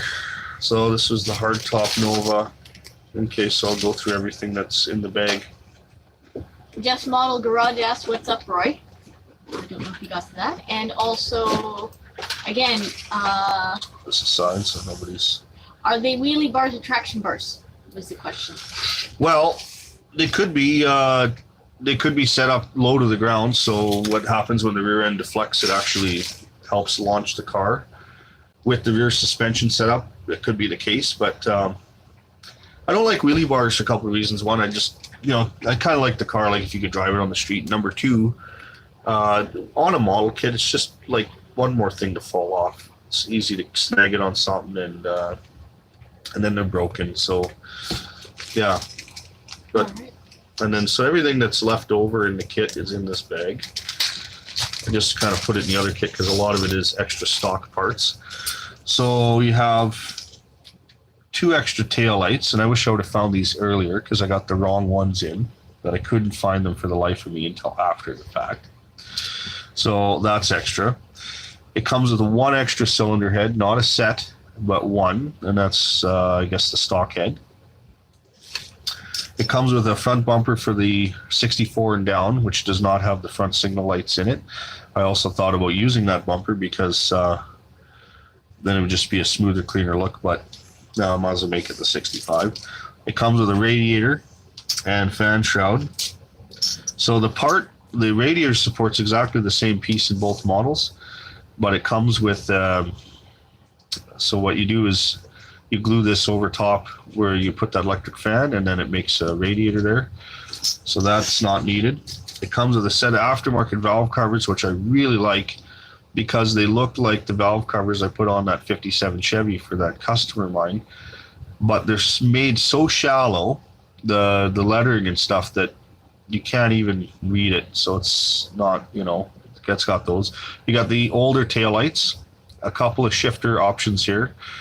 And that's probably a lot of it for the stock arrangement because you can build it both manual and automatic in the other car. It comes with the tail pan section for 64 and down, which you don't need to use. It comes with a stock single 4-barrel intake manifold, which you don't need to use. The stock radiator hoses. The wiper arms, which you could use in the model, I just chose not to. And of course, with that comes a wiper motor, which I did not install in the kit. I smoothed that hole over, so because there's no wipers. Comes with a set of posable hinges, which you could actually put on the model.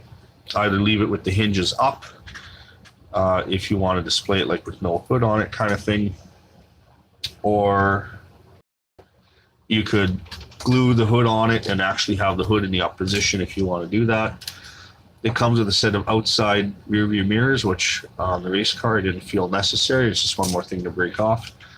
Comes with a center rear view mirror, which I ended up not using because race car. Yep. Couple of comments. You do get value for money from Mobius, is Sickle fan, and also Gary Schultz the second. A WoW accent job, I wouldn't be able to do it in that time and look that good. I'm from Harrisburg, Pennsylvania. Welcome. Welcome, yeah. There's the original car's 4-wheel drum brakes, so it gives you 4 backing plates. I use 2 on the rear, and then there's 2 for the front, but it has disc brakes on the front, so with the axle. It comes with a couple of antenna aerials and a piece of chrome, which I ended up not using. A couple of license plate brackets. Still contemplating on maybe one of them going on the rear, but it wasn't really necessary for the build. So what's next? These pieces were cut-offs from that grill support that I ended up not using. Or not, I used the grill support, but I cut those off. These are stock ram horn manifolds. Also, if you're wondering, 67 to 72 Chevy pickup would use these same ones that kick back in real life. These are, there's a stock air cleaner. There's a custom air cleaner. It's like a triangle one. There's also one of these in the 64 kit. It doesn't come with seats, but it comes with a set of seat backs for the 64 and down stock seats. I didn't need the horns, so I left those on a tree. There's the stock Rochester style or Carter style, actually Carter style carburetor, sorry, not Rochester, pardon me. That's a 4-barrel. So I use the Holley, the 2 Holleys. This is a stock 4-blade fan, which is quite oversized for the kit, I would say. This is a stock timing cover, water pump, and alternator bracket. And then some engine parts like a stock mechanical fuel pump, which wouldn't be on the kit, a stock breather, and filler tube and that. So that's what's in there. So that's everything that is left over when you get one of these kits and you build it as the gasser, with maybe a few variations depending on how you build it. Like building it with 1 seat also would be an option because you don't need 2 seats in the gasser, but I like things to look uniform, so that's why I put both seats in there. But yeah, that's also an option. And our awesome guy from Somerset in UK, worth buying just for all the extra parts. Well, I'll be honest with you, Mobius parts are not the most accurate parts. So even though they're extra, they're not accurate. So don't get me started on it. Oh, please do. No. You've got an entire half hour and a whole bunch of gang to hear you rant again. No, You want to, you know. Yeah, I'm just not a fan of. Do we want to hear him rant? I have again? a love-hate relationship with Mobius models, and that's all I'm going to say about that. So, yeah. But anyway, I mean, it's nice they're coming out with stuff that nobody's released before, like the Hudson, and so all that kind of stuff I appreciate. So I can't complain. But all right, question from the Facebook page: what is your next planned build? Plan build? Well, I got so many on the go that I have to finish. I got to finish the NASCAR. I got to finish. One of the things I did was just, I don't know if anybody's built the old AMT 53 Corvette, and I love 53 Corvettes. But they never fit together right. So I challenged myself to get the car the right stance, the wheels to fit properly, because they always sit really high. The wheels stick out. It looks kind of cartoony. So, of course, I made it steel axle. Everything I do is like that. So let me pull the frame off. What I did on this model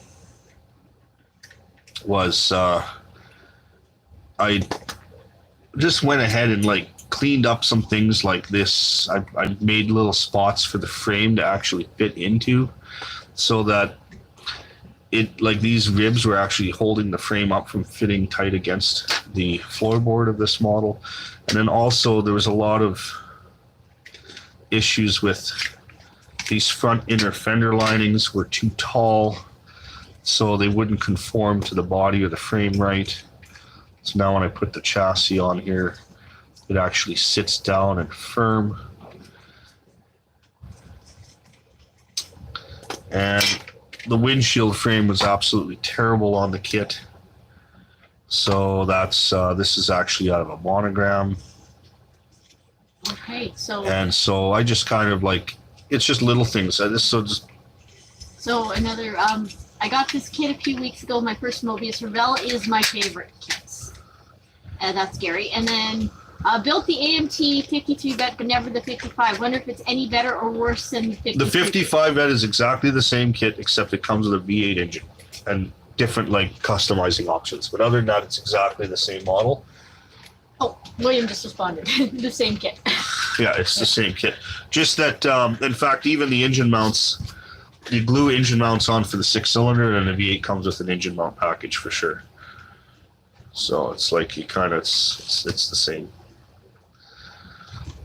I gotta get pictures of this to show that it's done on the group.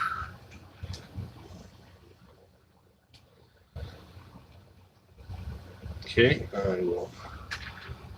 Any other questions on there? So far, nobody, but let me check our Facebook. I do have that Amphicar too that I want to finish. I haven't given up on it. Yeah. Well, let me get pictures for the Facebook group there.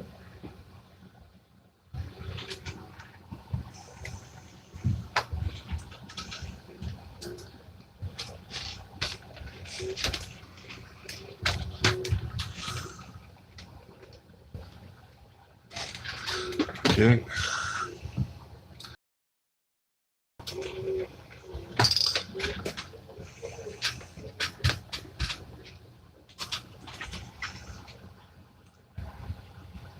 Okay.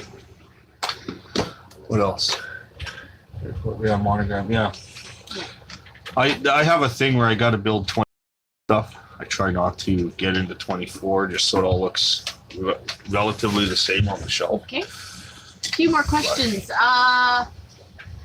Steve, we're out of 10. How would you rate the kit you just built? Well, considering nothing's really perfect when it comes to kits, I would give it an 8.5. I think it's great. The content is great. Build looks great. I just think that you need to add a few things or modify a few things, but I was able to build, like, other than the oil pan, every part in the kit came out of the kit. So, and whatever sort of modifications that I made, like the headlights, for instance, I didn't follow the instructions. I glued the backings in first, and then I used these little rhinestones, and then I put that in to create the reflector, and then I basically took that lip off the back and then pushed the headlights in from the front. So, like, I just did a few things a little different than the way the kit was designed to be put together. Booster Customs, howdy all. The car looks awesome, sir. Thanks, Mark. Oh, thank you, Mark, for that. Yeah, it does turn out pretty good. Okay, Rick says the 124 scale monogram 53 vet is pretty nice. It is a very nice kit. I do have one on the shelf. Gary's comment, I built the Revell 53 a few years ago. Great kit. The windshield need work to pin it better. Came out beautiful, but I lost a bumper. Oh, and the next question, is that going to be the Ford ramp truck? From William. The Ford ramp truck, the Mobius? Yeah. Yeah, if I can get one. I have I put an order in for one, and they won't ship any of them to Canada. So there's a guy who ordered a case, and they denied him the case of the ramp truck. So I don't know when I'm going to see one. So that's another issue I have with Mobius. So they can, yeah. So I don't know when I'll see it. I mean, I'd like to have it. I don't know if I'm going to build it out of the box. I have too many of those Ford cabs because they keep releasing the same thing over and over again. So I'll probably put a different cab in front of it, like a different truck. And well, so, but it'd be neat to get it. I'd like to do a review and unboxing, but by the time I get it, they'll probably have another version out. So yeah, Coca-Cola for sure. Oh, I gotta post this, right? Or yeah. Go ahead and post it to the group.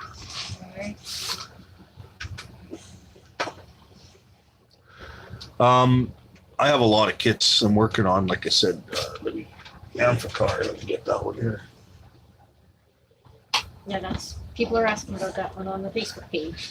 And I have the crew cab Mobius that I'm working on that I got to finish too. And I finally got some. I think I got some insight on how to do what I want to do. So, and then they released the F250 now, so I can get the correct wheels and stuff like that. So this is the scratch built Amphicar. If you haven't seen it on the channel, started all out as flat styrene basically, and built the entire model. It's actually quite a big car. If you notice, this is to scale. This is 25th scale. It's almost as long as the Chevy 2, as well as the width. But because the car has a ridiculously short wheelbase, it looks tiny, but it's actually quite a big car for what it is. I mean, it looks smaller than it really is. The hood opens on this. There's brass hinges. There's underhood detail. I lost the program. I was cutting pieces out on the CNC, like tail lights. I had all this drawn, and the program went missing. So all the interior dashboard door panel drawings that I made are missing, and so now I have to kind of start over and redraw everything on the outside so that I can do the inside. This is sort of how it starts out. It's just pieces that are cut out on the CNC machine. Everything, even the hood, every piece was sort of pre-cut. Even like trunk detail, like this is the inner trunk structure, but this one didn't really turn out as good as other ones. Yeah, these are kind of the extras. And then this is sort of the next step. You take the flat pieces and glue in a couple of supports, and then I put some tubing on top here to make the top of the fenders. Okay, where are you located? I'm in New Brunswick, Canada. That's Mark, Mr. Customs. I'm Canadian. Yeah, fellow Canadian. I'm in Edmonton, Alberta, Canada, so on the other side of the land. But yeah. Okay. I remember seeing your Amphicar quite some time back. Love to see that one finished. Yeah, I would too. Yeah, absolutely. And actually, it was supposed to be finished that like when that video came out, because at the model club called dual purpose. So a vehicle had to be able to do two functions. So if it was something that could drive and fly, or drive and float, or fly and float, right? Like a plane that had pontoons on it. The problem is it left out the automotive car building aspect, because I mean, what car does two things? So I decided to do an Amphicar, but because I didn't finish it in time, it kind of like just kind of moved on to the next thing, right? So that can happen. All right. Special announcement from the group. Terry, who runs the annual 24-hour model build, is inviting everyone here. And so the 18th annual 24-hour model build, mark your calendars, is January 27th to 28th, 2024, noon to noon in your time zone. If you are joining the group, just find the group and you will see the link there. It already has 34 members, so it's quite a popular thing. Also, Mark says we just moved from there. We live just north of there, in Morinville. Oh, Morinville, yeah, I know Morinville. Yeah, it's north of St. Albert there. So, yeah, cool.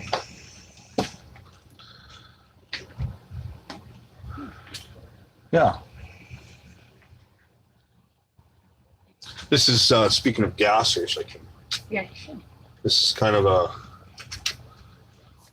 that Mercury gasser. I kind of did some upgrades to it.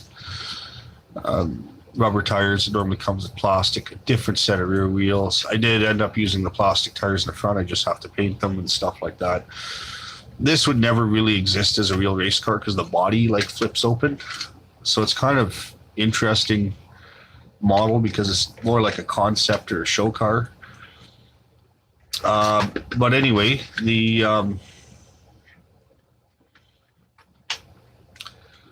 thing about this one, what I did to modify was sort of when you lift it up, this whole body section comes with it. So it's impossible to put a roll bar in the car.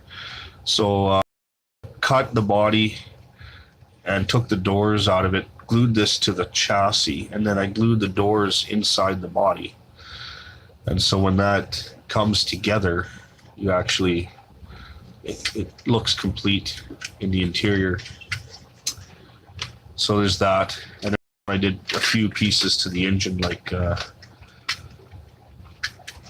added some aftermarket supercharger blower, if you will, some detail on the side, aftermarket blower hat, some brass to hold all the belts. These all slide off. It's just sort of, it's on brass and all be painted later. This is stuff I enjoy doing, just kind of fitting everything together and making it, making it like that. And then just kind of, now I got to figure out a paint scheme. And Gary says, I'm working on the Cyclone right now. I need good weather to continue painting. Very strange kit. yeah, it's a strange kit. Like it's not realistic. Not realistic. Are you going to show me NASCAR? Oh, it's right here. NASCAR is brought up. NASCAR, yeah, it hasn't changed much since the last video, of course, because if I've done something to it, I would do an update.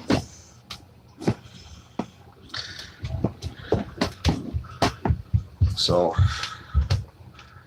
there's the actual kit here. Bodies and primer. Needs to be, I need to airbrush it because there's so many colors on this car. I'm not going to sit there and do that with a Valican. Like I said, I found an engine for it. It's basically a NASCAR kit engine, which fits it quite well because that's kind of what they had in there. So I just have to do exhaust. I got to paint the rims. I've done the tire detail. It's here's the Hoosier decals on the sort of grip tires they ran the first time they drove it. So I have two more to do. I have to I put these in a lathe and I have to sand off all the Goodyear and everything, make them smooth to be able to apply those decals. So 2 tires are done, 2 have to be done. And then I just got to get airbrushing, set up the spray booth, and then the NASCAR will be done.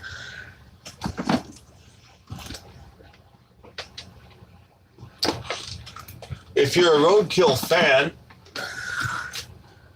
I don't know if I'm gonna. Should have said something. Right? Oh, what's the box in front of the NASCAR chassis? That was the amplifier. Oh, that was the amplifier. Yeah. Once.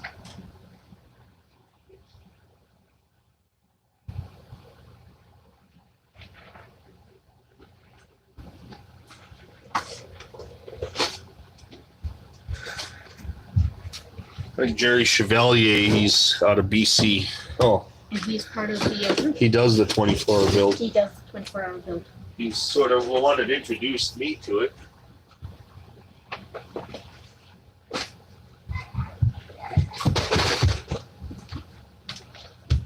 He sent me a resin body. If you're a NASCAR, or not NASCAR, a roadkill fan,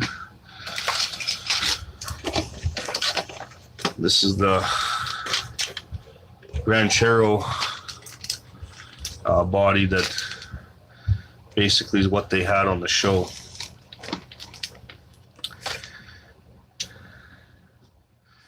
And if you, I think I even have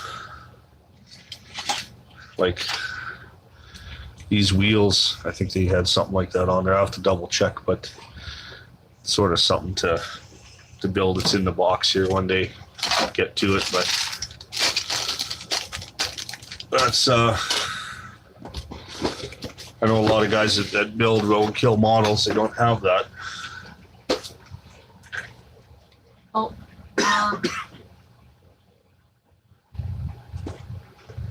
Blue Street Customs. I wish a fellow model around here laugh out loud. I also love roadkill. They did another episode on the Ranchero. I think it had Krager's. Yeah. And then Yeah, Mark. you're right. Making Sinister from Street Outlaws. That's cool. Yeah. That is very cool. It's a great way to go. Yeah. Turn this up and you can direct any questions or anything to me. But did he post those things? That thing's been posted. Okay, perfect. So officially done. I'm tired. Oh, another gasser project.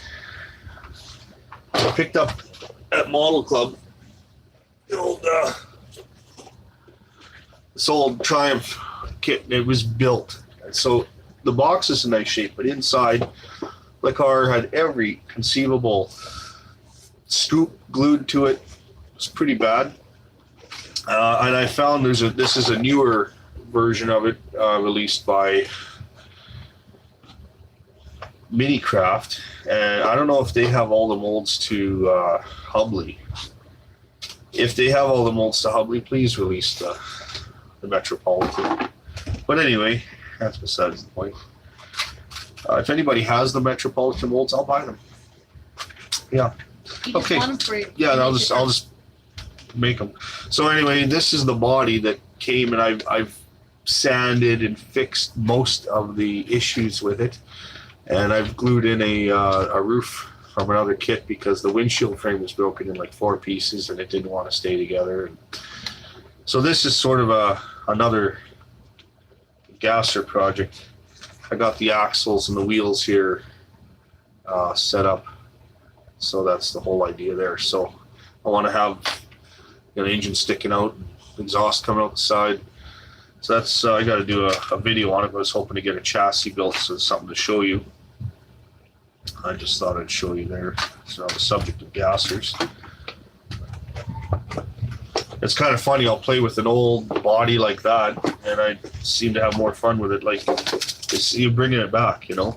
This is a brand new one. I could just start with that, but it's just something fun about taking something that somebody else didn't want and turning it into something. My Minicraft and Ravel reissued the Rolls Royce a few times. Suspect the Metro is long gone, though, sad face.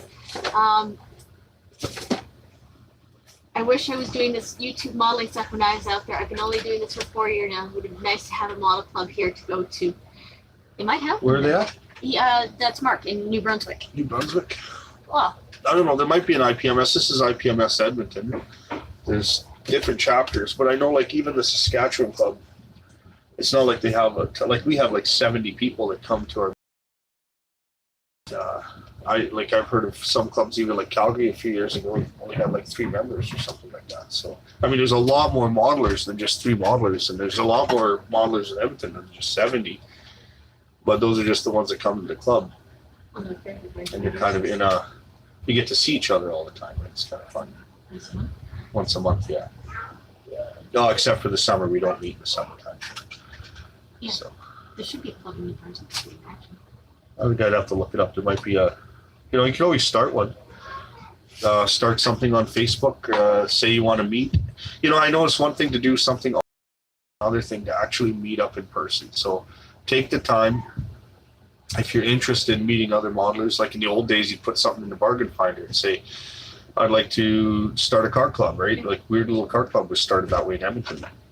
And they just picked a a pizza place at 7 o'clock at this day, and they see how many people show up. So you could do the same thing. Just Go to go to ipmscanada.com and they will allow you to start up an IPMS in New Brunswick. yeah, if you want to, but you don't even have to start an IPMS. But if you want to start, I mean, with a club of IPMS size, not saying bad, but I mean, there's politics involved. So And you're president of this chapter. correct, but it's, you know, you have to join IPMS Canada. You have to be part of, like, there's just certain things if you want to, you got to register, you got to sort of prove what you're up to, and if you want to do all that, that's fine too. But you know, they want to have like a secretary and a treasurer and a president, a vice president. And so you kind of, you know, if you're a small group, you don't have to do all that. You can just get together and enjoy the hobby. Facebook works. Facebook, yeah, put something on Facebook, or even Kijiji, put it out on Kijiji. Say, Oh, haven't heard of bargain do finding. you build model cars? And you know, if you're interested, Tuesday night at so and so pizza place, and bring something you're working on. Right, just start there, or even Tim Hortons or something. Just sort of have a meeting. You know, if you got 5 or 10 guys show up, or you got a lot of guys show up, then you may want to look for a different venue. But if it's just 3 or 4 people, sometimes it's fun, right? You can just go hang out at a coffee shop, bring what you're working on in a box, show it off, and talk amongst yourselves and share ideas. I would say that the model club has made me a better modeler, but I'm also much fussier. So it's taken some fun out of it, because you're like trying to make it all perfect. So. Do IPMS still have that blood initiation winky base? Oh yeah, yeah. You have to do some things that you don't want to talk about. I'm just kidding. It's not that bad, but It's a fee. yeah, just a fee, right? Say monthly or yearly. Sorry, paying I think it's $25, $30 this year. $30. And I mean, the prices are set by not IPMS Canada, but by your own chapter. So, you know, if you're paying to rent a hall like we are, we have expenses every month because we have so many people meeting. But if it's just like a group of 4 or 5 people, you could even say we're doing it in so-and-so's basement this weekend, or whatever. And then next week or next month it's in somebody else's place. And you could easily start a little club in something you're interested in. And I think it's better, like, I know you can go on like a group and you can take pictures of the models you're working on and you can sort of share that, and that's fun too. But it's really something to be in person and actually, you know, interacting with other people that do the hobby. It's totally different. I think it's a good thing. So, any other questions? Oh, here we go. All model. All model drilling skills blood. Those blades are Oh sharp. yeah. The best blade story I have was the knife rolling off the desk. It literally rolled off the desk, and then like it was falling between my legs, and I thought, okay, I'll just catch it. So I closed my legs together, and at that moment, it like one leg pushed on this side, and this side fully put the blade in the other leg. So this was like in the evening, and I didn't think I told anybody, you know, like, but I basically took the knife out, pulled my pants down as quick as I could, and then I actually super glued the cut shut before it started to really bleed, and then I just went to bed and it healed over. But Told you right after. yeah.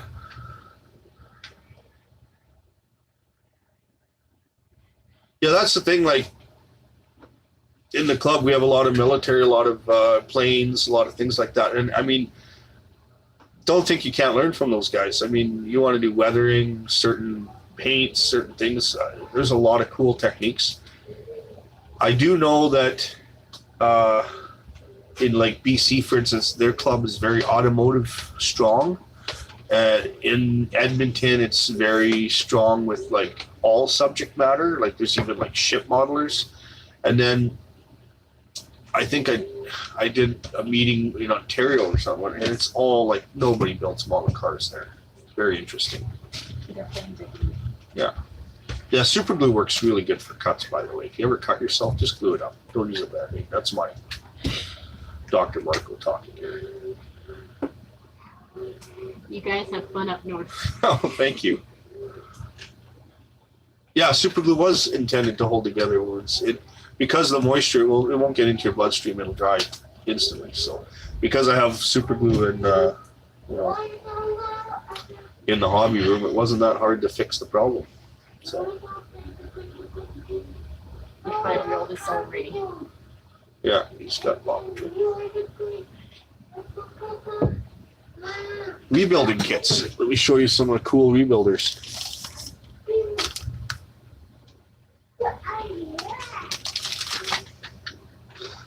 Here's a 63 Buick Riviera, AMT probably, or MPC.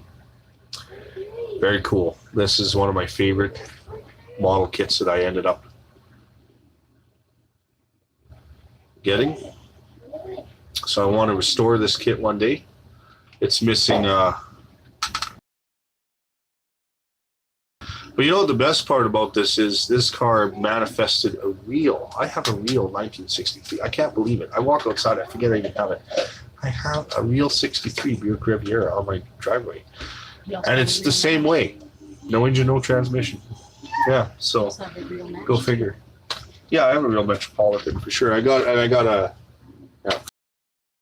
53 were definitely AMT.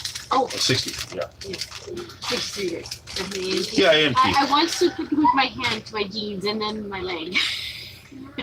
This is a Torino that I got to rebuild, but it's actually in pretty good shape. I might just fix it up. I don't really need to repaint it or anything like that. So it's kind of a neat model. You don't see these things around. The event is now done. Yeah, Show it off. that's okay. You can still talk. Yeah, absolutely. You can still talk. We got lots of people here. We can have a good party. How many you got? 14? 14. So that's one also that needs to be rebuilt. Got a AMC. It looks so cool the way it is, but yeah. Do they make a little debonder? Not really. I don't think so. That's another rebuilder.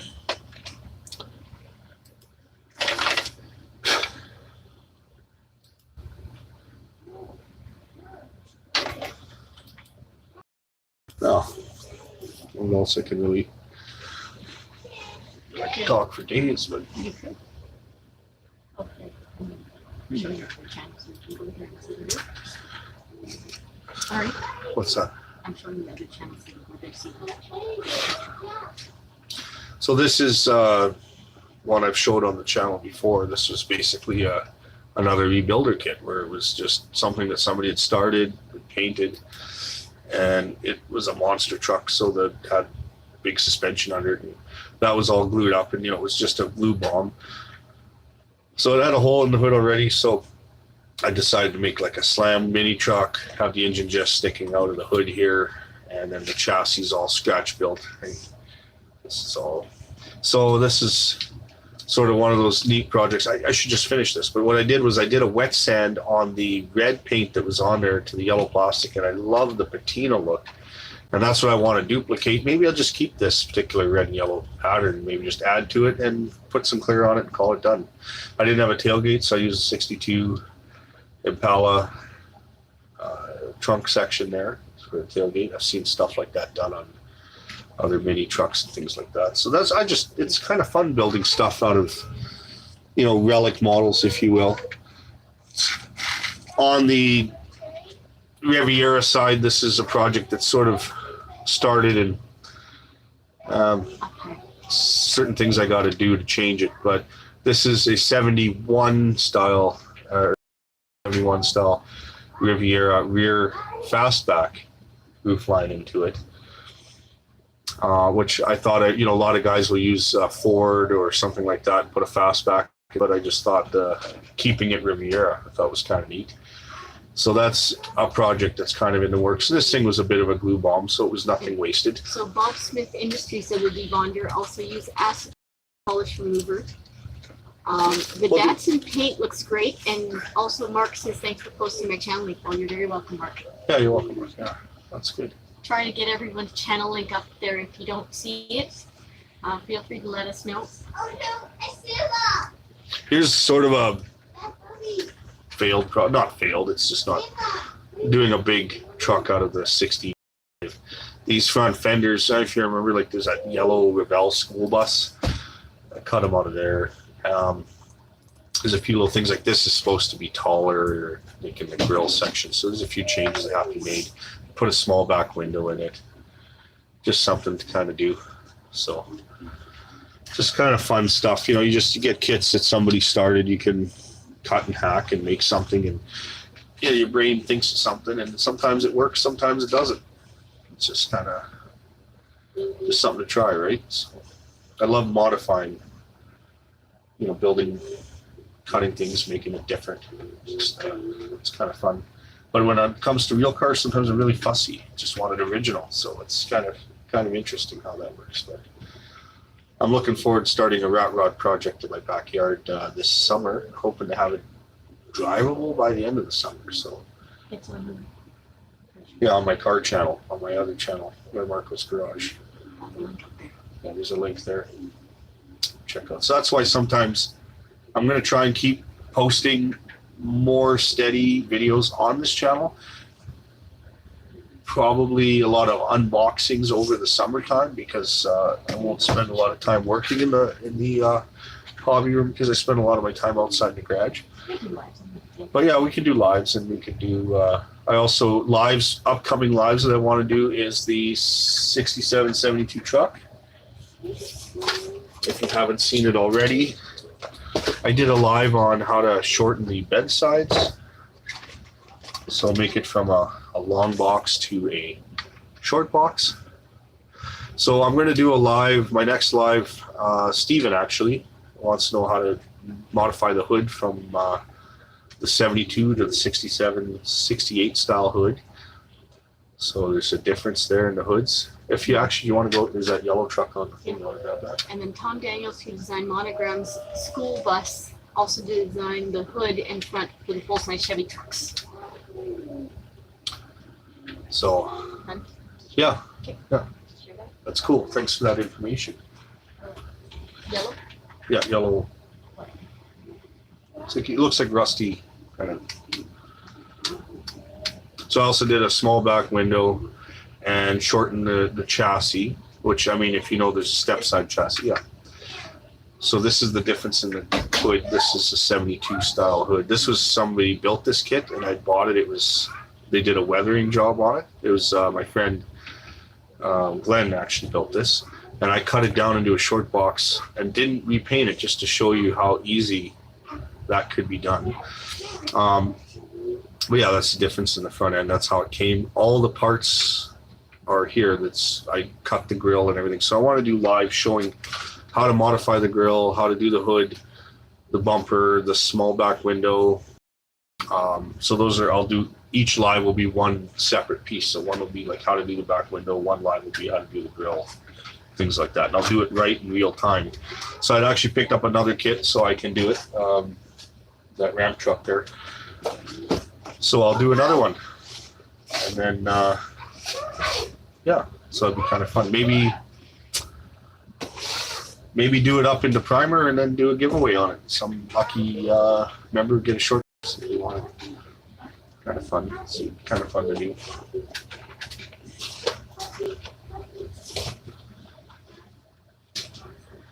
Lots of people holding in there. Yeah. It's been over 2 hours. Any other questions? Not in Facebook, not in the Facebook stuff. So What else I can show you? There's so many things. Interesting. Something interesting. If you remember, I did the Corvette last year, 409 in it. I used the 409 from this kit. So I had a model with no engine in it. So I'll do a full review on this. But yeah, this is 62, basically the Bel Air, but the basic car there, the skate or whatever you want to call it, with a 6-cylinder. This is the last boat 6. This came out of a 60 Chevy pickup truck, 6-cylinder engine that I had that actually ended up getting a V8. So it's very odd to see, a 6-cylinder in a car like this in a model form. I actually even thought about changing the roof on this car to the 60, sort of the 63, 64 Impala style roof with a thick pillar, because they did make it in 62 as well. This is a bubble top. But Revell made that body, so if I spent all the time cutting this up and modifying it, it's not like it'd be different if you couldn't buy it, but since you can buy it, I'm just going to keep it a bubble top. The only thing I don't know if the bubble tops are ever available in a 6-cylinder. There's no pictures, there's no reference. Everybody has ripped those 6s out of those cars, so there's just no information on it. So if anybody does know if they, those Chevys did come with 6 cylinders. I just don't know if they came in a bubble top. But even a 2-door hardtop, for instance, would be available with a 6-cylinder in those years. I just don't know. So anyway, interesting build. But that'll be doing a review on that on the channel coming up too. So, what is there? No. Well, I suppose that's probably it. I'm gonna try and get some sleep. My son probably wants to hang out with me, so it's now 12:10. So another 2-hour, 10-minute live roughly. So thank you for sticking in there. Thank you for the support. I really appreciate it. I enjoy these lives. I enjoy the audience, and happy modeling. As always, have yourself a great day, and I'll see you next time. Thank you.